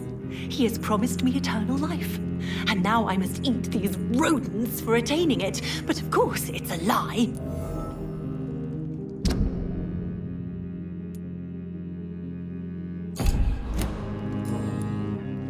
I must go now. It's locked, all right.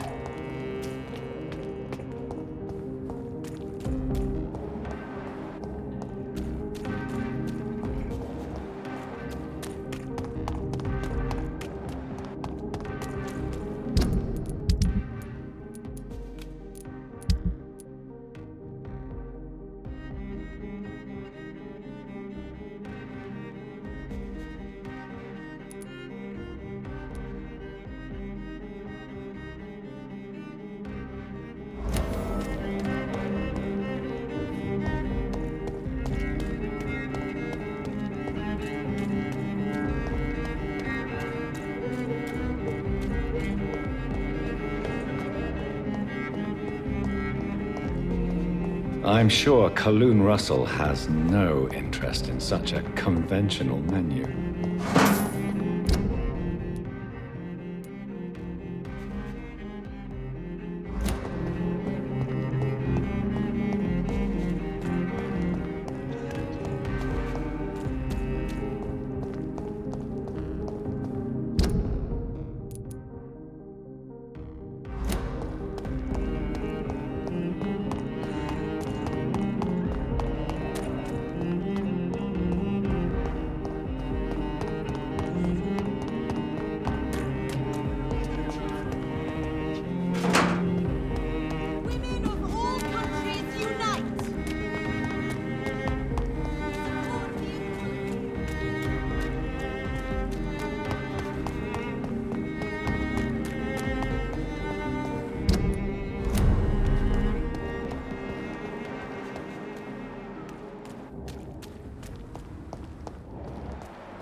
It's locked.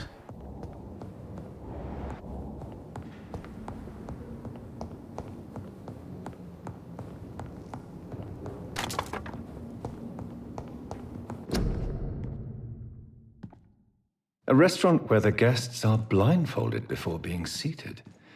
Intriguing.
More Braille. I should bring this to Mason Swanborough.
I had almost forgotten I applied for a position at Pembroke.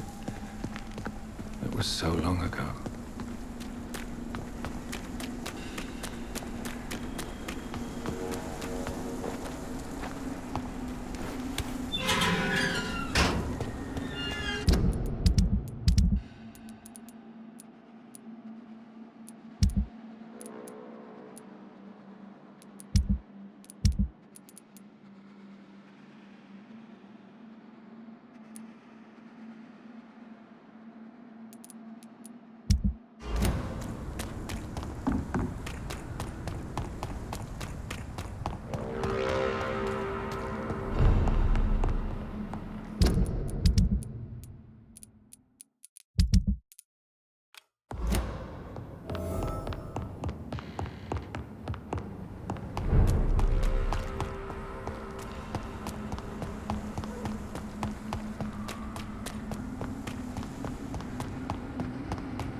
Good evening, Dr. Reid. A great night, what?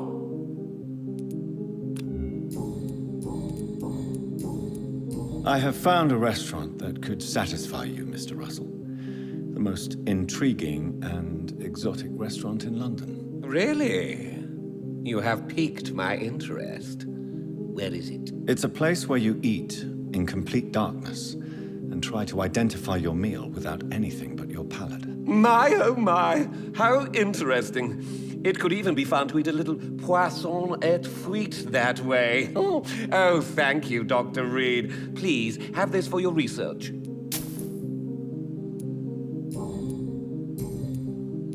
Goodbye, Mr. Russell. I'm sure you'll take care of yourself.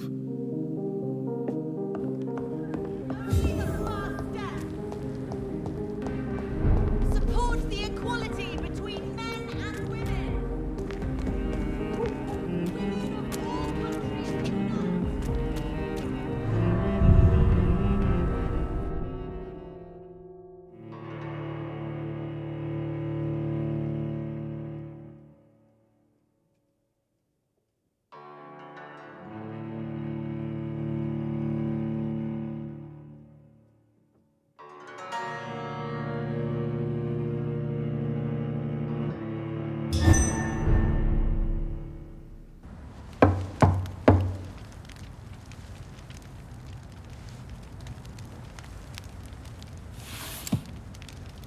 Do you know where you are standing right now? In front of the Ascalon Club, I presume. The Ascalon Club only summons or ostracizes. What is your business tonight? I received an invitation. I'm Dr. Jonathan Reid.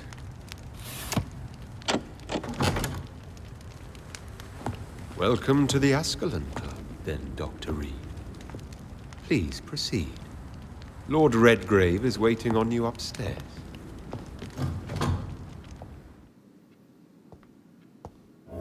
Welcome to the Ascalon Club, then, Doctor. There has been quite a battle here.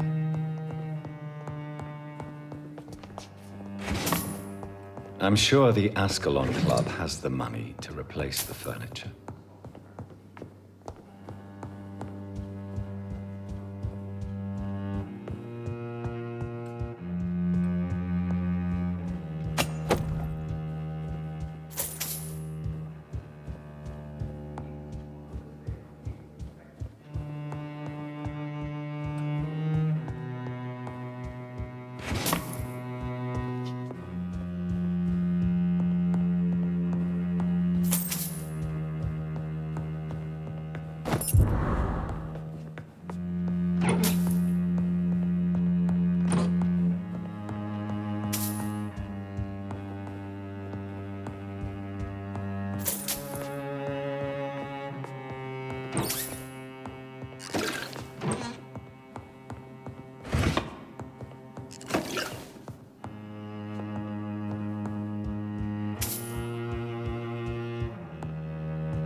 Good evening. We repel the intruders for now.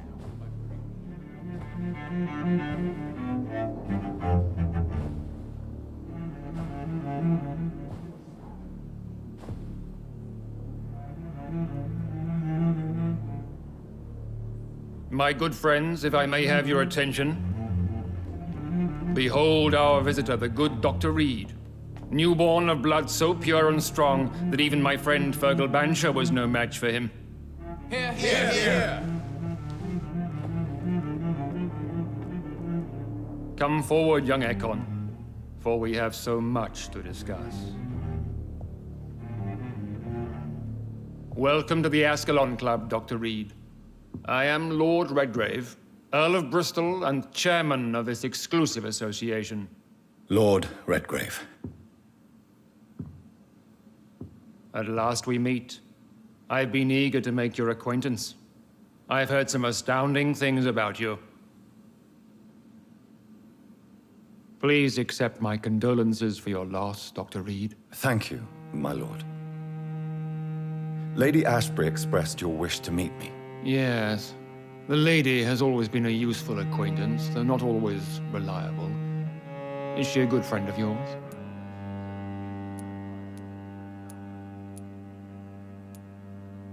She's a close friend, and I'm honored that she feels the same about me. The centuries have taught me never to trust a woman completely, especially if she is a mortal. Too prone to emotions, if you ask me. Too fickle when it comes to important decisions. My lord, do not expect me to speak ill of Lady Ashbury. Of course not, and I praise your loyalty. Would you offer the same fidelity to the Empire? What do you mean? I speak of the skal plague that threatens London and the country. You have been on the front line in the East End, but the time has come to open up a second front here. The epidemic has escaped the quarantine. You have new cases of the outbreak. We don't know for certain, but we cannot allow the disease to threaten the prominent heads of Great Britain.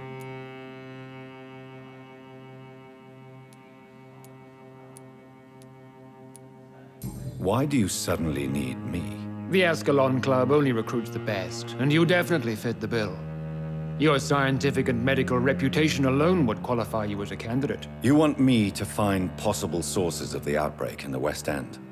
Is that it? Ah, straight to the point, like all eager newborns.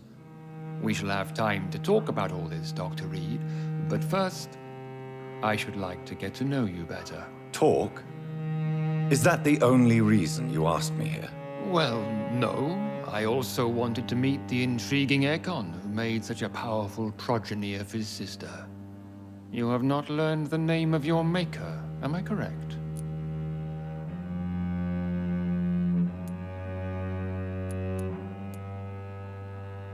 How dare you speak so flippantly of my family? Have no embarrassment, Dr. Reid. We all make mistakes. But whatever your lineage, you are definitely Ascalon material. What do you mean? I would like you to become a member of the Ascalon Club, and to serve me as such.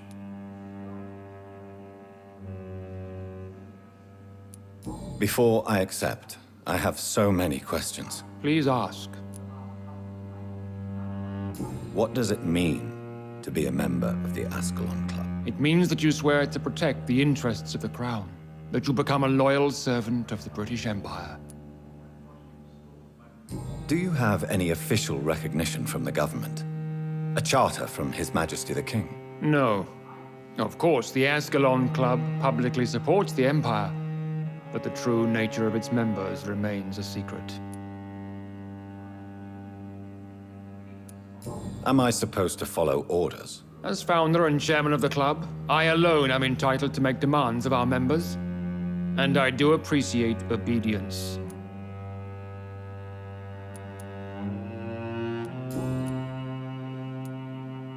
I killed Fergal, who claimed to be one of yours, sent to cleanse the East End of all skals.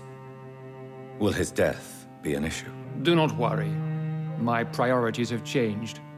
Fergal was a zealous servant of mine, but like any servant, he had his limitations and is readily replaced if necessary. What is the Ascalon Club's express purpose? We follow the credo of William Marshall, the greatest knight who ever lived. As was he, we are sworn to protect the British Empire. What does Ascalon mean? Ascalon was the lance wielded by St. George, glorious patron saint of England when he slew the dragon. And like that lance, we pierce the hearts of all our nation's enemies. William Marshall founded the Ascalon Club. Not exactly. William Marshall granted me immortality, and I founded the club a few years later. The good knight has been gone for so long.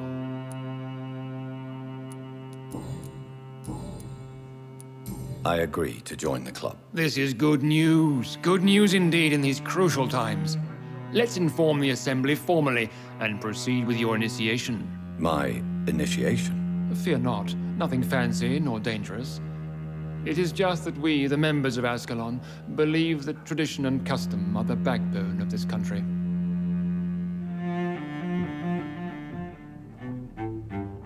My fellow members, dear friends, please gather and welcome this Ekon as one of our own. Is he worthy? Is his blood pure? Well, speak, Dr. Reid, in front of the most sacred blood. The blood of our beloved William Marshall, speak now. Will you serve and protect the crown as he did? Yes, I will. Then, young Ekon, it is time to testify with your blood. It is time to sign the Book of Allegiance. I know it's awfully gothic and a tad pedantic, but England's traditions are the backbone of our nation.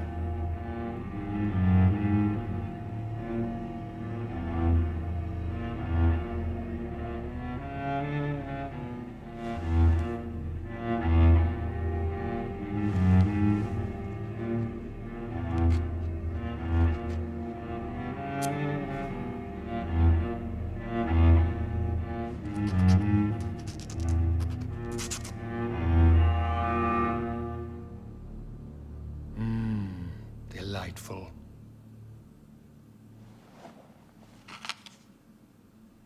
Welcome to the Ascalon Club, Dr. Reid. Take your place among the bearers of the lance. One of us! One of us!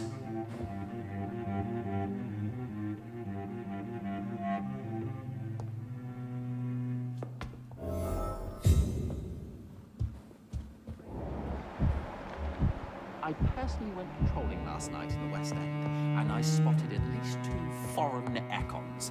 This is an outrage. We shall chase these Good intruders evening, down. Dr. Reid. How does it feel to be this evening's centerpiece? Figuratively.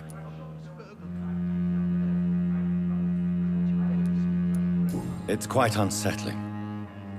As a doctor, I am more used to being the observer than the subject observed. Do not be alarmed. The Ascalon Club has a tried and tested policy for choosing its initiates. May I ask who you are, sir? Why would you be interested? Well, as you seem to be the only man in the room with a beating heart, you draw quite a bit of attention yourself. Ah, vampire senses never cease to fascinate me. They dwarf those of mere mortals. I am Aloysius Dawson, by the way.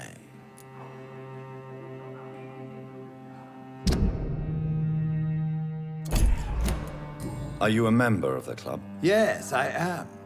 And I have been for many years. And will be until the day I die. What can you tell me about it? It's not really my place to give you such information. I am merely a mortal member, and a dying one at that. Are you sick? Personally, I consider my advancing years are a sickness in itself. My body is slowly abandoning me, Dr. Reid. Are you not afraid? You are surrounded by vampires. Sir, it's for that very reason that I joined the club in the first place. Is not the nature of this club a secret, shared by only a privileged few? My dear Dr. Reid, I have spent years and a fortune precisely to gather that kind of information. So you asked for membership? I have been a member of many clubs in many countries. But I must admit, this one is my favorite. What can you tell me about Lord Redgrave? I would not dare speak of our chairman without his consent. Mr. Dawson, of Dawson and Dawson, the wealthiest man in England. It is a pleasure to meet such a prominent figure of London. A withering London figurehead, to be precise. Are you sick, Mr. Dawson? I am a doctor, you know. My case is beyond the scope of traditional medicine. I have spent fortunes on the world's most competent doctors to arrive at that diagnostic conclusion. I'm sorry to hear that, sir. Should I suppose that you're here in search of some form of immortality? Absolutely not. I'm here to implement my plan to save the city I was born in, to cast out the ghastly evil that has us all on our knees.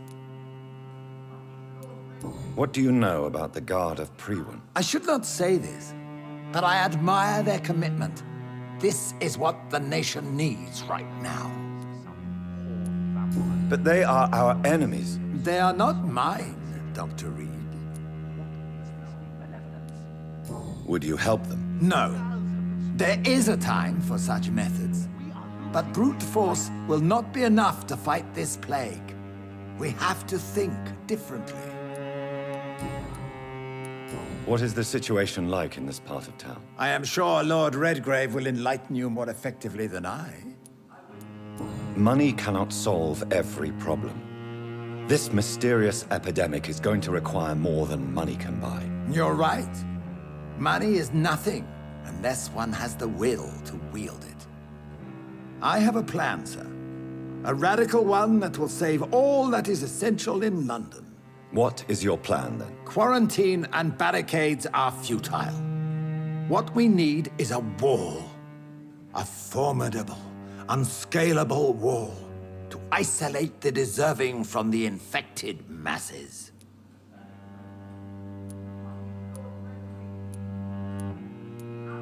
But that would segregate the rich from the poor, would it not? It would be unjust. Our only course of action must be to save England. And to save England, we have to make sacrifices. Are you not mistaking sacrifice for summary execution? Why do you care? Are you not a vampire? Removed from all mortal concerns? Decisiveness is what the city needs, and it needs it now. I must admit the Guard of Priwen... I'm sure you have more They must have important spent years things to do preparing their plan. than talking with an old man like myself. That went well, did it not? It is always useful to bolster the troops' morale, especially before a difficult battle. You have the makings of a general, my lord. I was, though very long ago. Well, not quite a general, but a proud defender of the crown. So why did you really want to meet me? Straight to the point again, young Ekon. All right, let's talk, you and I, Lance Sparrow. I'm listening, my lord. According to my spies, you have worked with Dr. Edgar Swansea on the epidemic, and your findings were quite alarming. Do you know Edgar Swansea? Not personally, but I've been told he has some sort of immortal fetish and is a good friend of yours. Does it bother you that I consider him my good friend? As long as you reveal nothing of the club's inner workings, why should I forbid you engaging in conversation with the good Dr. Swansea? You were spying on me? Not personally. I rarely leave this building. But once he found you, Fergal kept me informed. Until you put an end to his mission. Who was Fergal? I don't see him sipping tea with the others in the club. Fergal Banshire was my squire of sorts. Even before becoming that magnificent beast, he was a brute. He served me well for decades. No, I mean, what was he? He was clearly no ordinary vampire. No, he was a Volcod. All muscles and instinct. Quite the rare breed. Ferociously territorial. Mortals often mistake them for werewolves. You do know I killed him? Yes. Will you bear ill will towards me for his death? Of course not. Your victory was quite impressive and courageous. You earned my respect. Yes, I'm convinced the recent invasion of frenzied skals in London is directly linked to the epidemic. This is not the Spanish flu, but something else. I would be glad to hear more of your discoveries, Dr. Reid, but for now, my main concern is the security of London's inhabitants, both mortal and immortal. What do you mean? Alarmed by the epidemic, the Guard of Prewen has started a war against us British vampires. To appease the situation, we must eradicate the skals.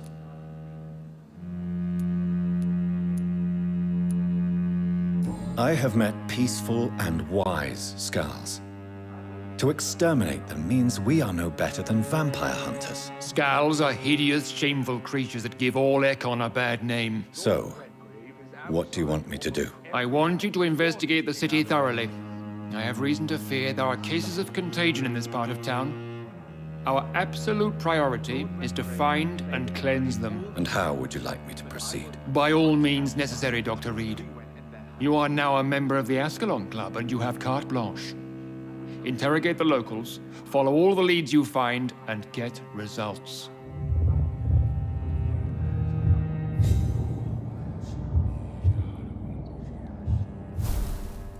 How is your investigation going, Dr. Reid?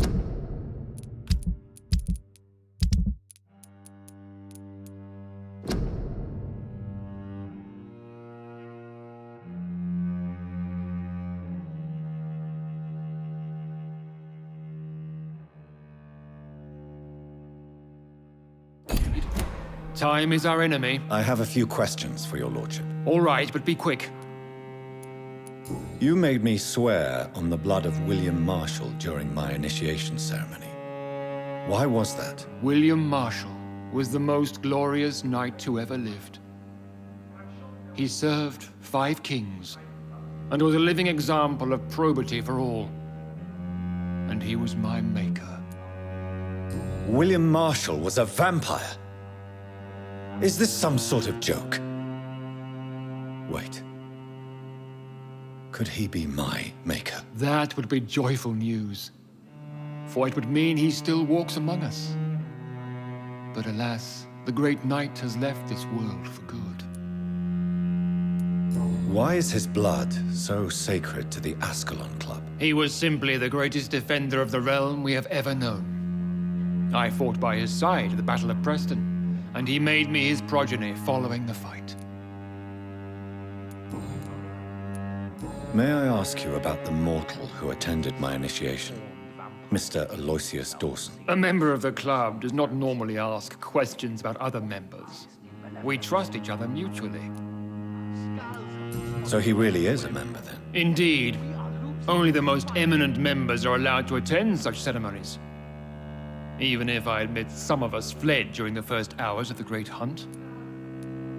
But Mr. Dawson is mortal. Are you not afraid he might reveal who you are? Especially to your enemies. Aloysius Dawson is a man of his word, as are all of us. This is the Ascalon Club, Dr. Reid. We do not grant access to the unworthy. What can you tell me about the Great Hunt? It's a major concern. And I'm convinced we'll only get a satisfactory conclusion by putting an end to the epidemic. I have already met Geoffrey McCullum. I am certain he will persist until he has killed every last vampire. The Guard's current successful recruitment campaign is driven by the ravenous behavior of the skals. I see. So without the epidemic creating skals, the Guard could not convince anybody of our presence. Exactly. Once we have put the epidemic behind us, we need only wait until the Guard grows old and weak. Time will once again become our ally. What about the risk of a full-scale attack here? Jeffrey McCullum is a daring leader. That is exactly why so many of our number have left the country until things improve. But not me. I founded this club. I'll die defending it.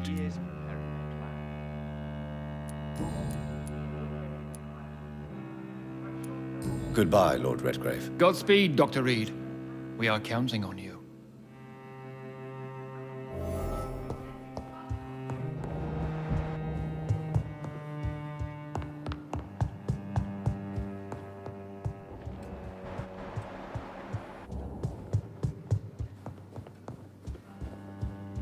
Welcome to the Ascalon Club, then.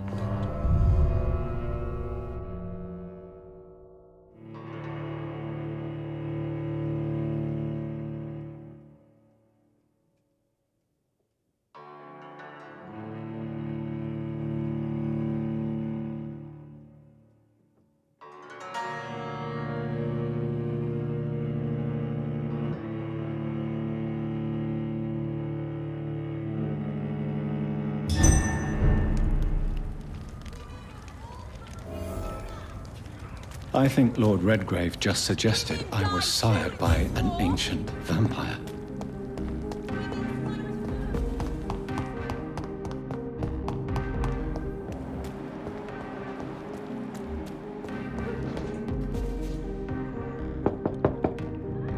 Hello again, Venus. Jonathan, you're still up. Can't you just knock at people's doors during the day? I'm sure you can spare me a few minutes.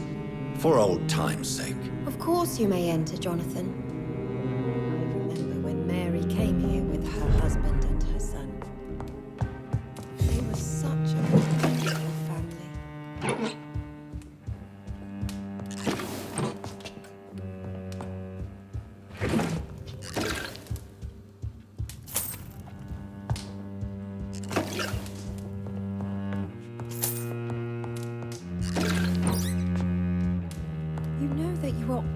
Welcome here. But at this hour of night?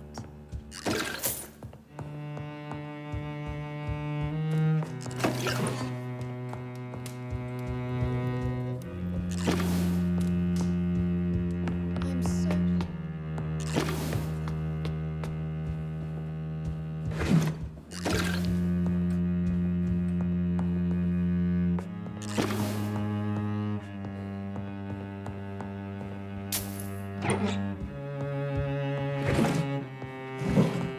It's locked, all right.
It's a pleasure to see you again, Venus. So you returned from the war in one piece too.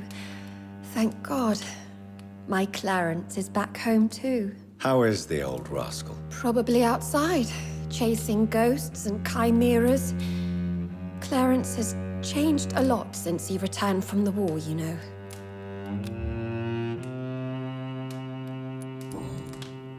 How have you been since the last time we met? How long has it been? 3 years now? I've done my duty, like all British women. You have no idea what it was like to wait for months without knowing if I'd still be a wife or a widow. I understand. Luckily, this part of town has been saved from the worst of the bombings, from what I've seen. Yes, and it's also true about the epidemic. The flu has killed here too, of course, but not on such a large scale as in other parts of town. Have you noticed anything peculiar about the neighborhood recently? You mean except for your return to town? No. Oh, and again, Jonathan, please accept my condolences for your sister. Thank you, Venus. It was so sudden. And I've been so busy, I haven't spoken to anyone about it. I wish I could have assisted at the funeral, but, you know, it's been so quick. And what with the epidemic in the streets? There's no need to apologize, my dear. It's normal, considering the circumstances. No, it's not. I am sure that Clarence has not even thought to present you his condolences. He is too busy with his penny dreadful stories. Why is my return so surprising? It's more an unexpected happy end than a surprise. You and Clarence, back from the war. You have no idea how hard it's been for me. Venus, why do you worry so much about your family's reputation? Everyone laughs at Clarence now. And they avoid me because they believe I share his insane opinions. I'm a leper in my own community.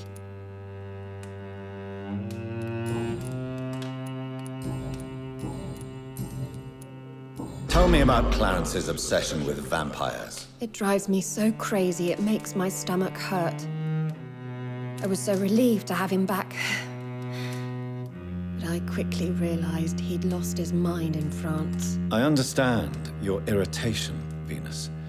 But you have to accept the trauma Clarence endured on the battlefield. The question is simple, Jonathan. Is my husband mad? Yes or no? Do vampires exist? Or is Clarence a lunatic? So you don't believe Clarence? If poor Mary, bless her soul, had tried to convince you of the existence of bloody vampires, would you have believed her? Seriously? The important question is, what do you really think of your husband? I'm tough, Jonathan. He should have told me the horrors he witnessed, however appalling it was, instead of inventing a fantasy about blood-drinking monsters. What do you think about Clarence squandering his fortune on his obsession? Soon we'll be poor and forced to sell the house. Where will we go? In which filthy, infected part of town will we end up? I'm so afraid.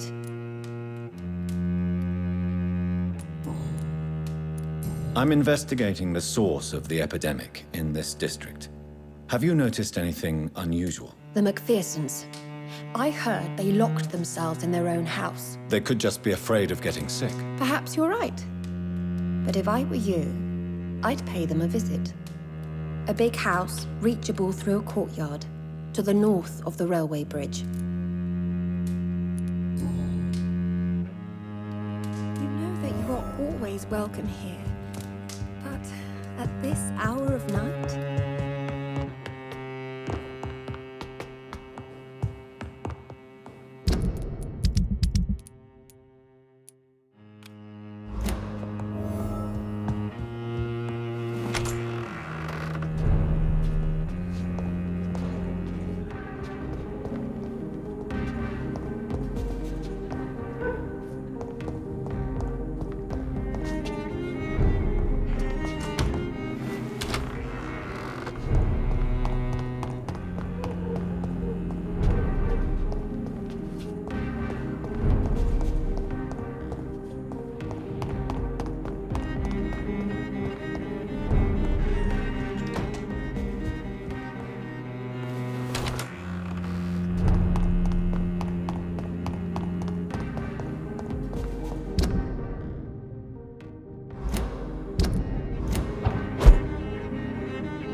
Hello. Hello. I'm so sorry for your loss, Jonathan.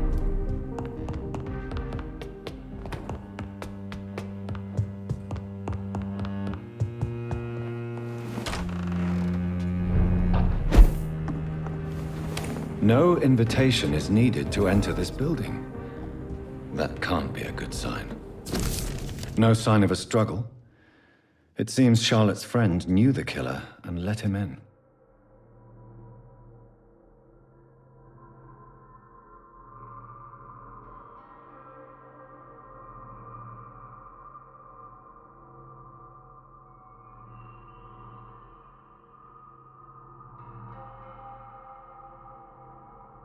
Emily wanted to become a vampire. Something must have gone wrong. Someone is responsible for this mess. But who?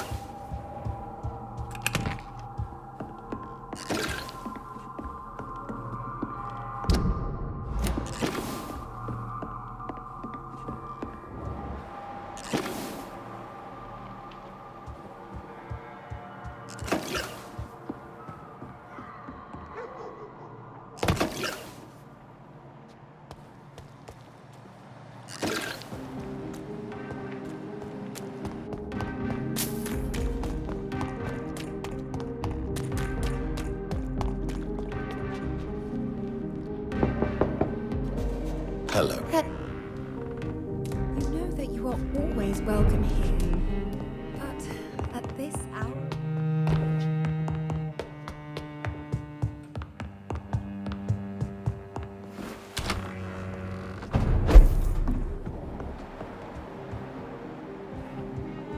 Blood. I should follow the trail.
Who are you?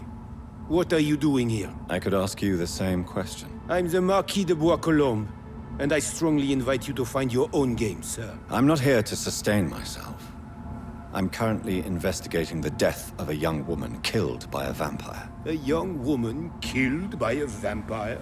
Oh, you're joking, right? Oh, I do love the British sense of humor.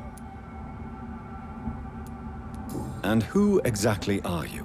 I am Jacques-Michel Guillaume Florimond de Marquis de Bois-Colombes, at your service, my dear cousin. You're French, but your English is quite good. I was born in France, sir, but I consider myself a traveler of this world. So many countries, so many tantalizing tastes. Dear cousin, are we related? We could be of the same blood, my dear. I tend to consider all Econs as family, don't you? What are you doing here? I recently decided to visit London. I've always dreamed of visiting a city on the verge of collapse. Such a delicate, yet intense spectacle. You take pleasure from others' misery. I have been a totally depraved and immoral creature since the day I was reborn, sir. And probably before. What do you plan to do here? Take pleasure. Take pictures. Enjoy the show. Have fun. Believe me, I won't be the only foreign immortal who bought a ticket to the fair. I followed the trail of blood from her room to here. Oh, you're referring to that young woman. Yes, the meeting turned messy. I'm afraid I ruined my last redingote. So you admit you murdered her? I admit nothing, my good sir. I only regret the blood of that girl staining my clothes. Oh, blood can be so messy. What happened? She wanted to become one of us. Not the first time I have received such a proposal, but I must admit her direct approach tempted me. And then what? The body rejected my blood. It happens, you know, sometimes even with voluntary prey. At least her gurglings brought me some fun, until the artery burst.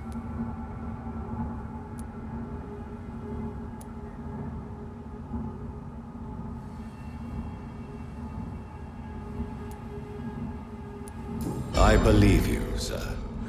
Emily's diary confirms your statement. Oh, Emily was her name. Quite charming. Well, mystery solved then. Yes, I suppose so. You can go. And so can you. Farewell, sir. May you enjoy the spectacle of this fallen city as much as I do.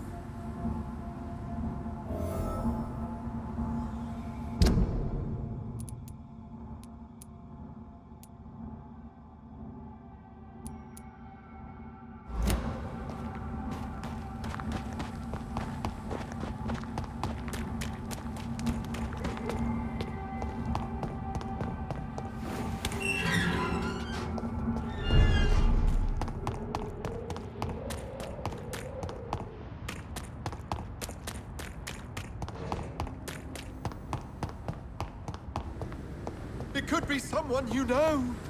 Even someone you're close to.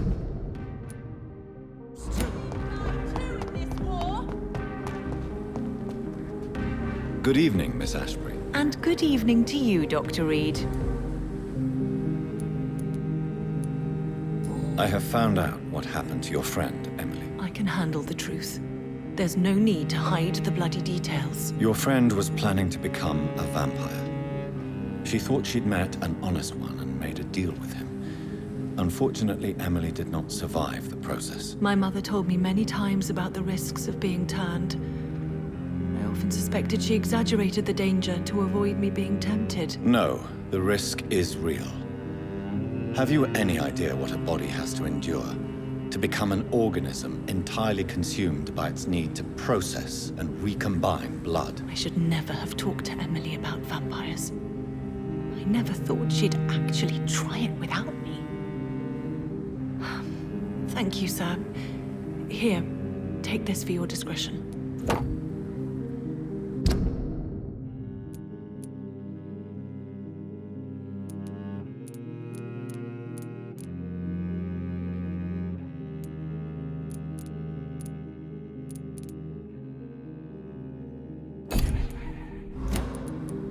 I'm investigating the source of the epidemic in this district.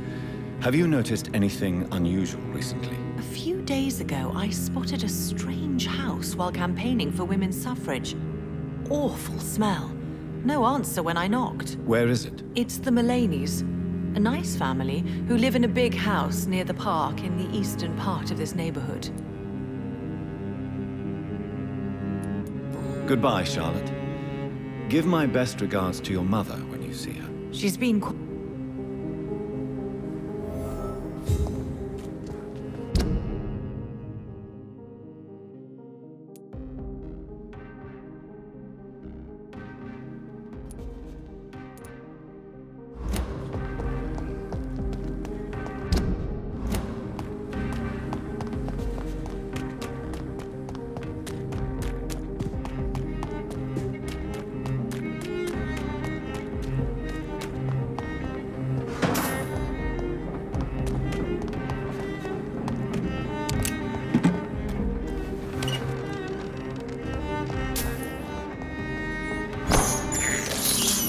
I can't believe I'm doing this.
Hello, Jonathan. How are things on the West End front? Complicated, my friend. The rich and powerful feel threatened by the disease, and have asked me to put an end to it. Yes. It is odd how resolving a crisis suddenly increases in urgency when it affects those who matter. It looks like the epidemic is spreading to the western districts of London. I am trying to locate the source of the infection. It won't be an easy task, my friend. This disease is highly contagious. Do you not think epidemiology could be helpful in this matter? To retrace the origin of infection through time and topology. If anyone can perform such a miracle, it will be you, Dr. Reid.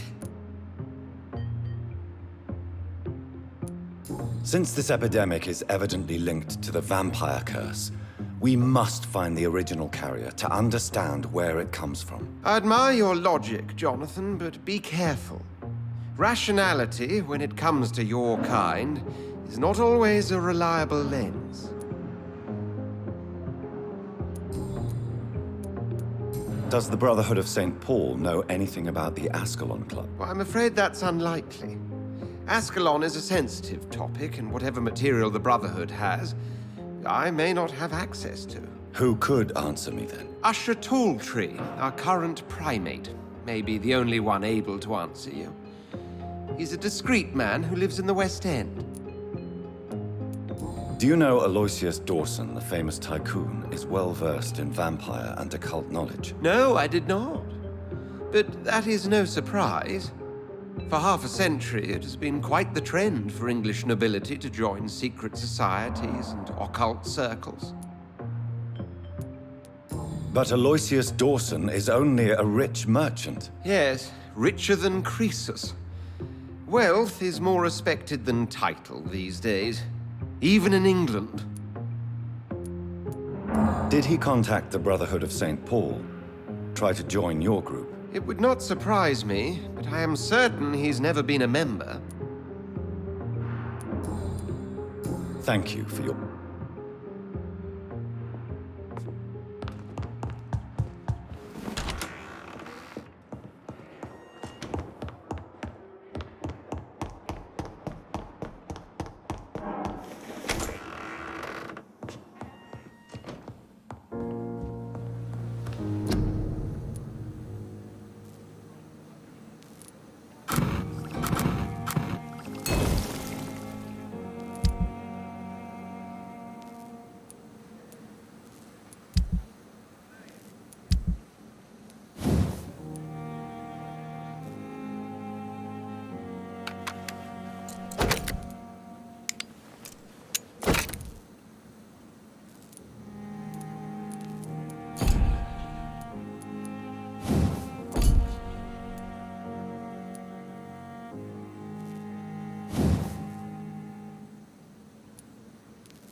Done.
Southwark.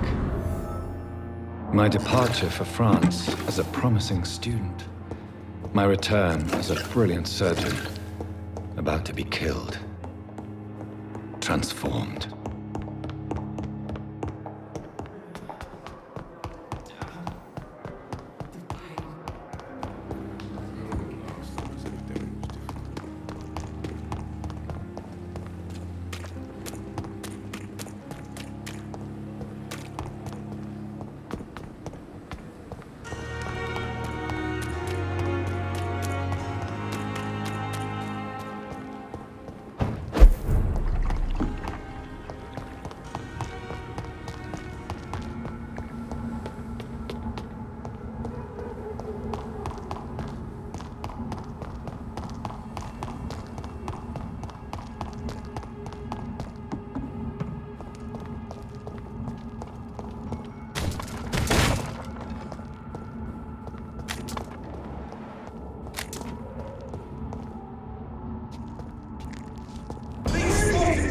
Watch out, boys!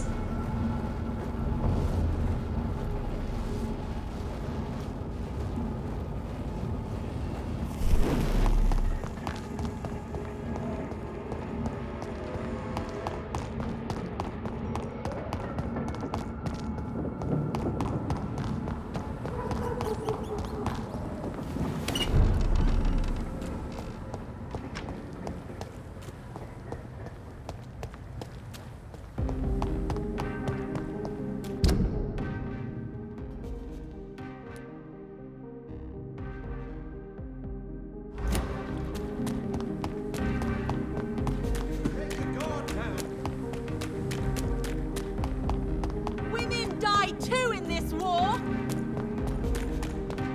Support the equality!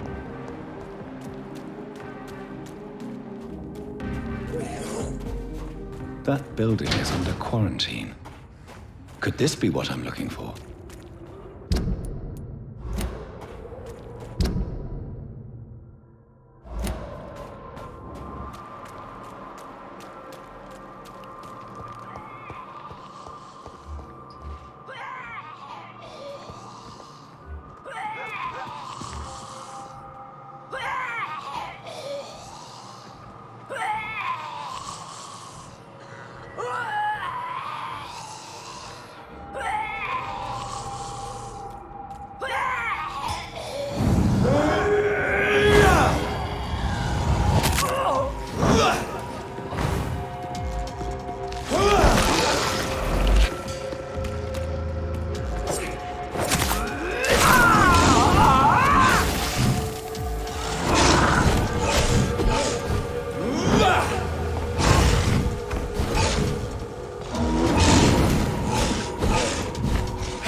mutation.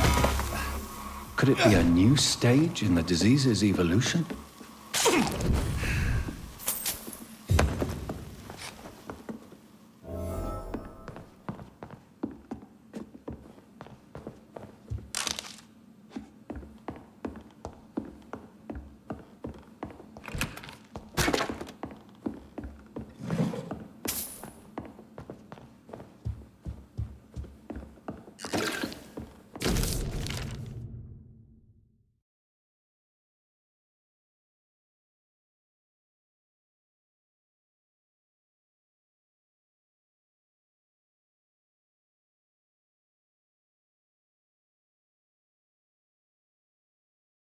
So the husband had an affair with Doris Fletcher.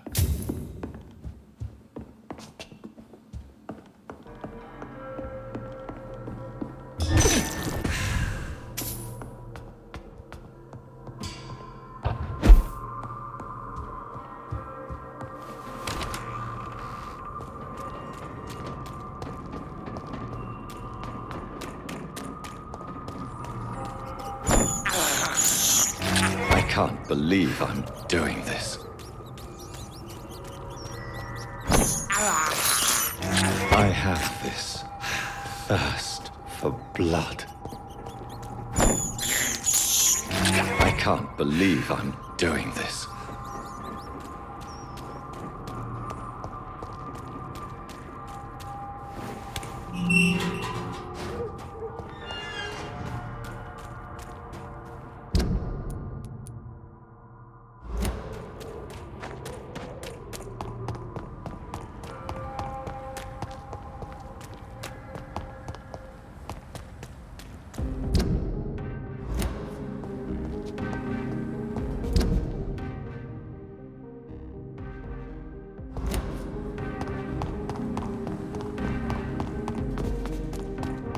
Why are vampire hunters sniffing around here? I need to find out what they're after.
This woman's body has multiple lacerations. They're deep, too. Whoever did this was driven by rage.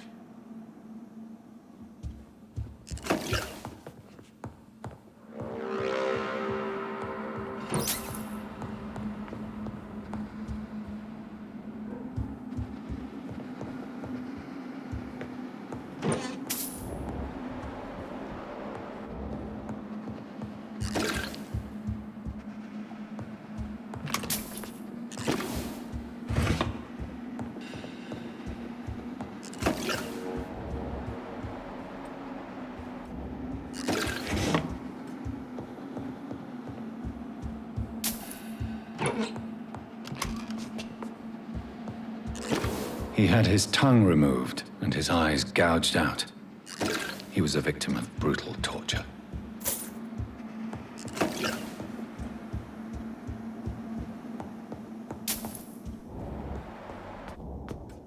This one's neck is broken.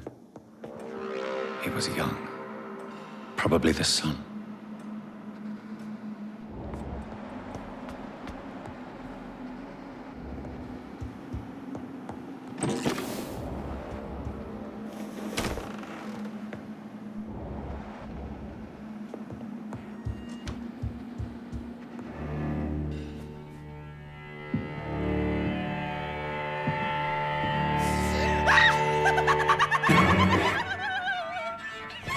You thought I was dead too, didn't you? No, I was just pretending. Doris told me I could have been a great actress. You killed your family. They mocked my talent. Ah!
So, this girl...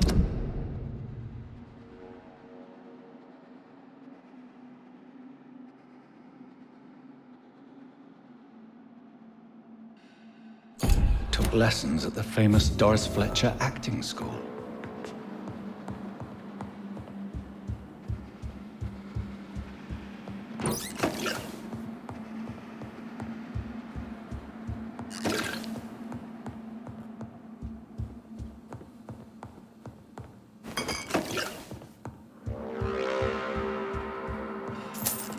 Doris Fletcher seems to be the missing link here.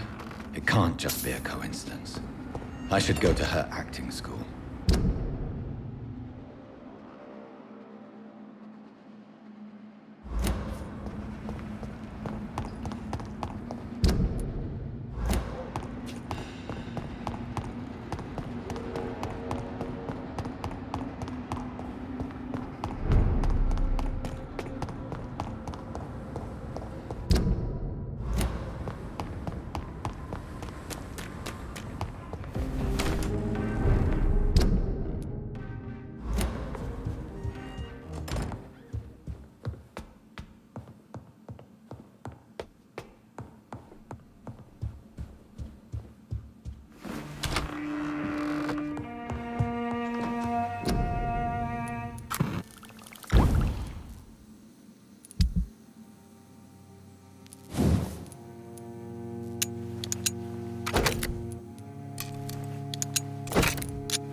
to vote is only the first step. Is there anything to connect me to the city anymore?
Good evening, Jonathan.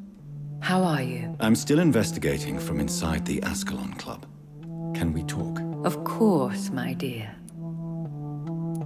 How is your investigation going? I have decided to explore beyond the dictates of reason. What do you mean? You may on occasion find this house closed when you visit me. If so, it is because I have gone undercover. Sort of. Who are you going to surveil? I hope you're not considering spying on McCullum or the Guard of Prewen. No. I intend to ask a few questions in parts of town I rarely venture into. Dirty places where a delicate lady like myself should never be seen. When will you return? As soon as possible. And I don't intend to stay away for long.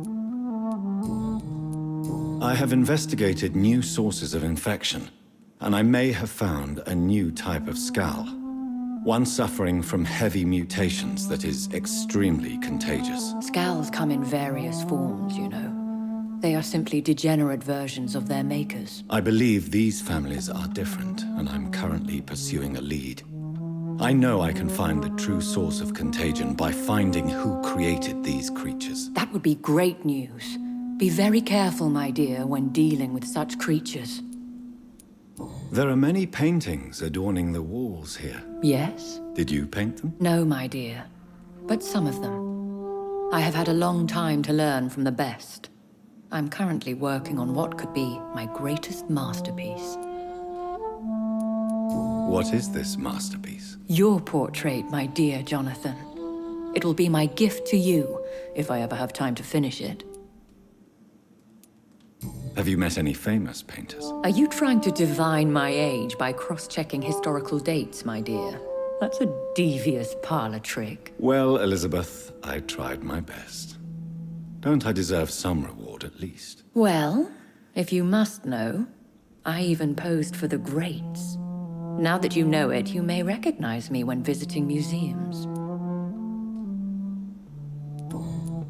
Goodbye, my dearest. Goodbye, my beloved.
feels like.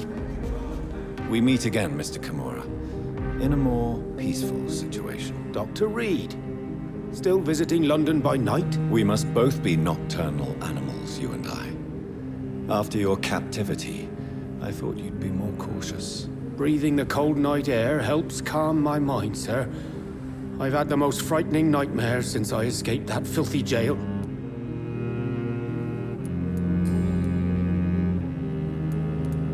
May I ask you what you do for a living, Mr. Kimura?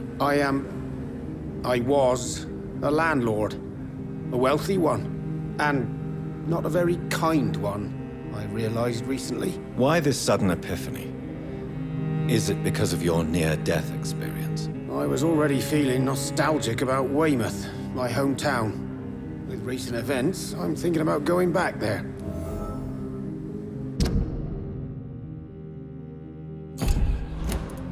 How is the situation in the West End? I've heard rumors about armed men patrolling and fighting infected citizens in these very streets. I was lucky they didn't shoot me when I was abducted.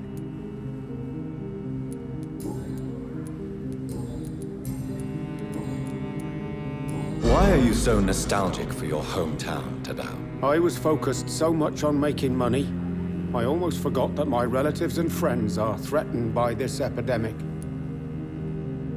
Have you heard anything from your family? I was not only a bad landlord, I was also a bad husband. I've not seen my wife and son for years. Busy, busy, busy. At least now you're ready to go back and see them. But don't be surprised if your son bears a grudge, sir. You make it sound like you suffered from an absent father yourself, Dr. Reid. Well, I'll keep your warning in mind.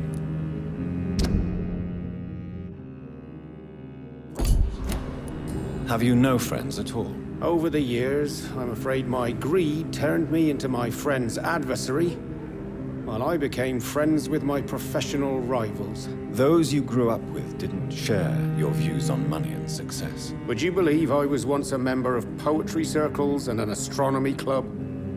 We were young, such joyful dreamers then, that I stopped laughing long ago. Can you change? And is it what you really want? If so, it must come from within, not without. I've seen what an altruistic gesture can do. Nothing forced you to save me, Dr. Reid, but you did. I will follow your example in these matters from now on.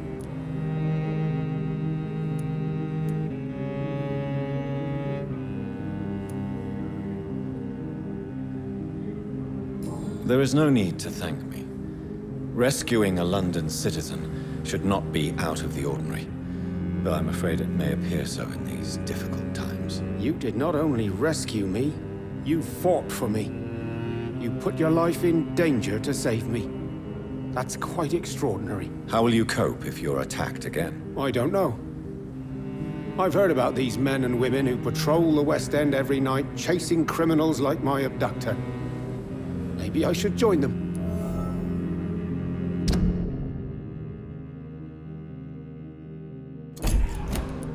What can you tell me about your abduction? If you really want to know, I was locked in that building for 3 or 4 days. My jailer was insane, mumbling about sacrifice and voices. And why didn't he sacrifice you? That was the weirdest part. He claimed to spill blood was not enough. It had to be done when some stars were aligned. Which stars? That's the whole point. He wanted me to talk to him about some Red Queen configuration or constellation. I've never heard of such an astronomical term.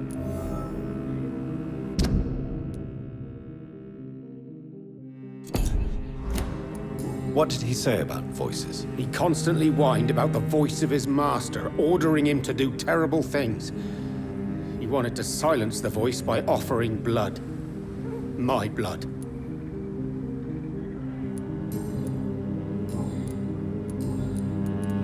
Tell me, Tadao, why was your abductor so interested in your passion for astronomy? I dunno. We met a few times at the Royal Greenwich Observatory. He seemed to share my hobby. Then he invited me to his house and locked me in. Yes. Astronomy is a fascinating subject.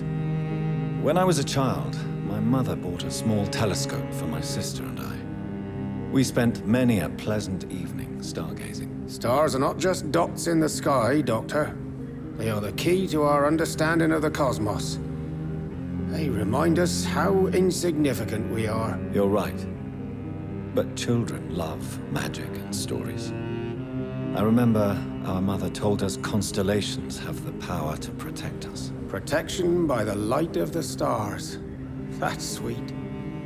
You remember the name of these constellations?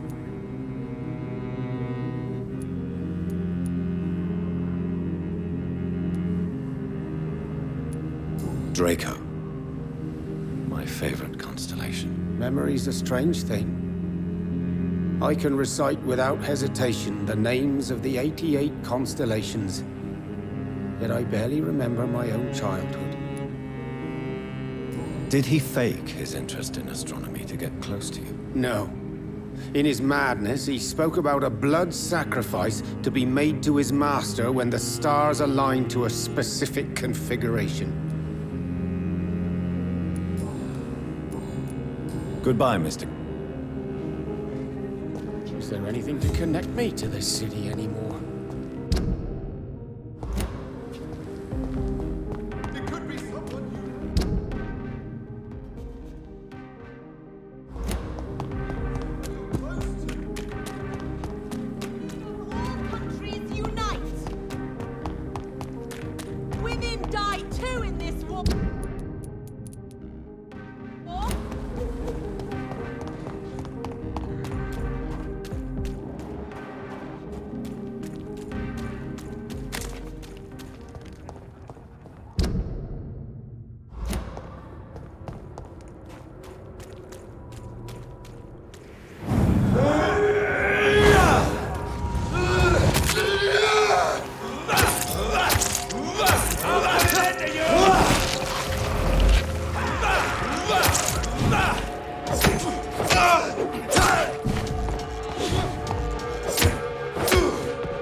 There's an open window on the second floor.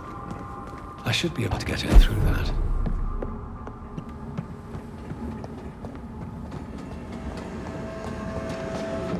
It's locked, all right.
Woe to you, nations of hypocrites.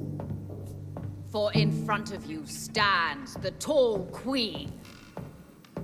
You can but lower your head, fit only to smirk. Can that be Doris Fletcher's voice? Where does it come from?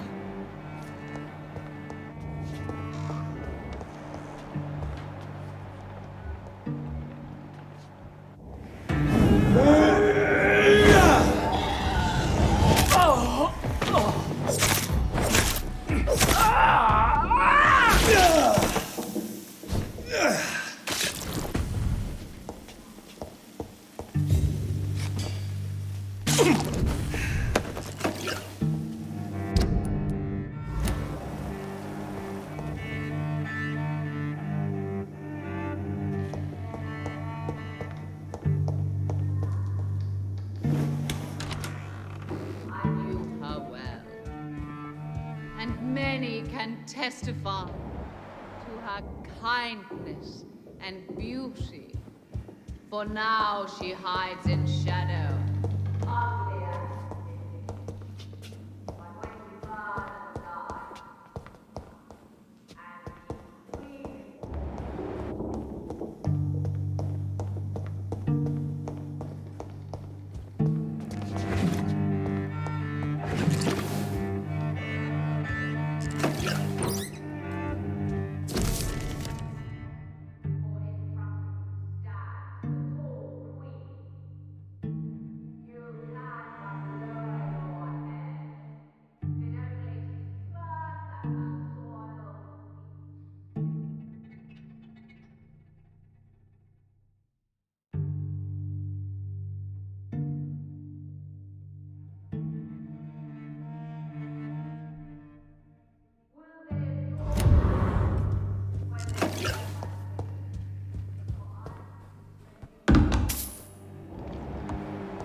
For in front of you stands the tall queen.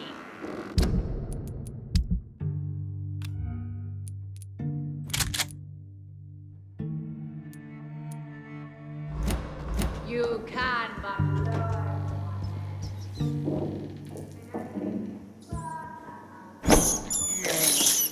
This is despicable.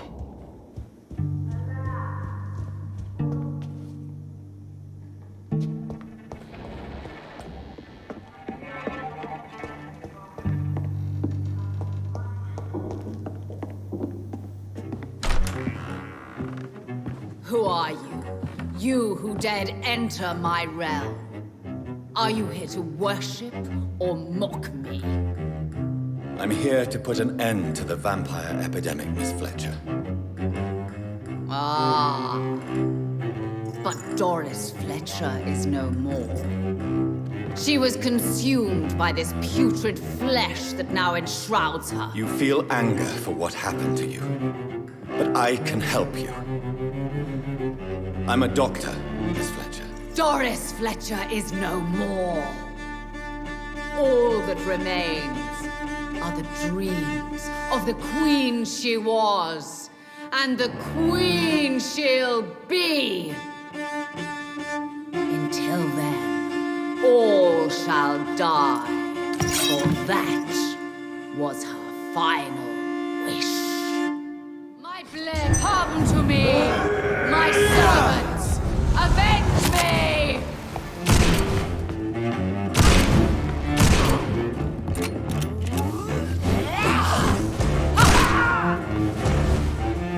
Behold, Kinslayer, the disgrace of she who was once renowned. Will she be the queen again once they all share her fate?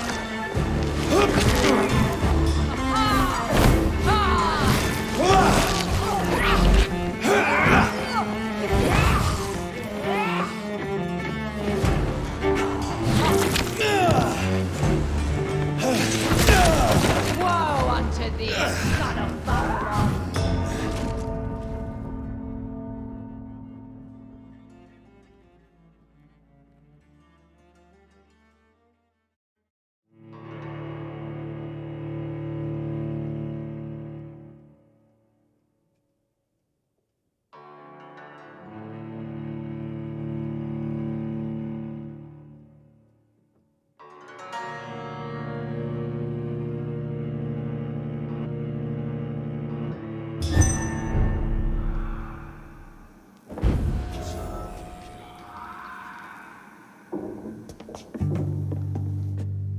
blade shall pierce your villainous heart, dark.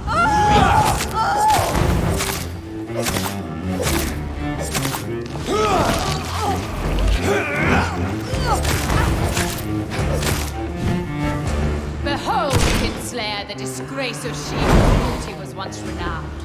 Will she be the queen again once they all share her fate? My children, my beloved, die for the love of me!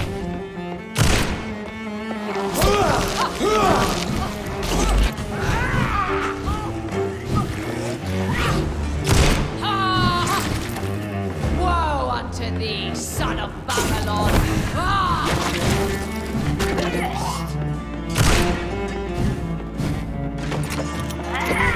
I summon thee, my children of the night.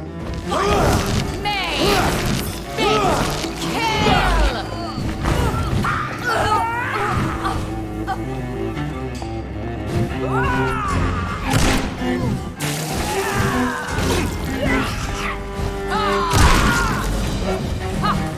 On guard!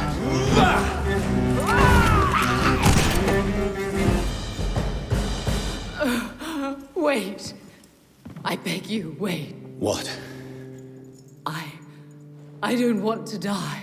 And I did not come to kill you, Miss Fletcher. Will you spare me then? Save this cadaverous carcass of mine. Does your heart beat a little faster now? You fancy me then, Doctor? No, Miss Fletcher. My dead heart will beat for only one. Ah! Is she pretty? Is she sweet and tender? To me, yes. Ah! I hate her already. I know. And this is partly why you must be destroyed. But you just said... That I did not come here to kill you, yes. But I realize now the threat you embody must be stopped.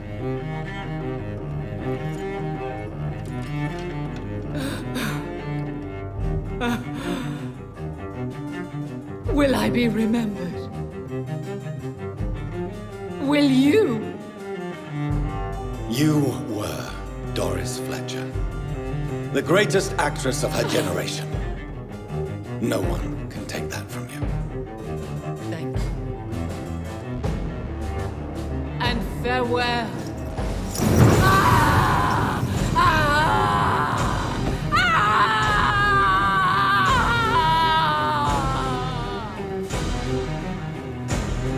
Farewell, Doris.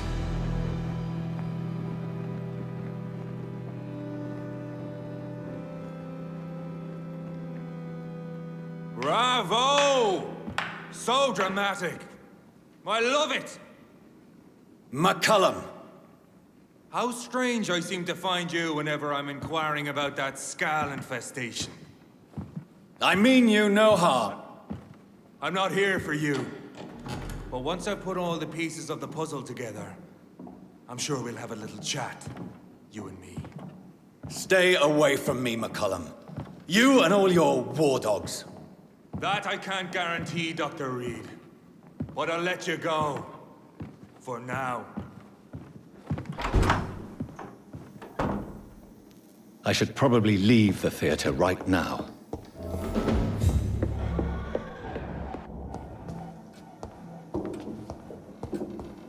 I cannot enter. The West End should be safe now. But London is not. It would be wise to benefit from the Ascalon's protection while I continue my research during the Great Hunt.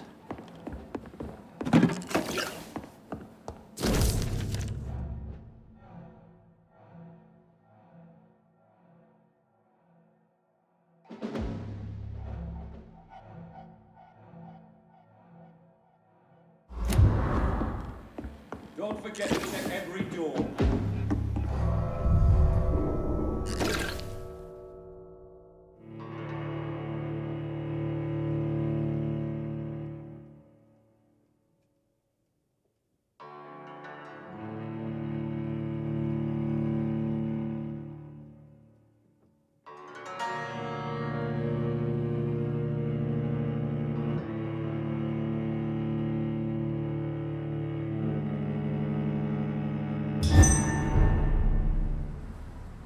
people want me dead. I need to leave now.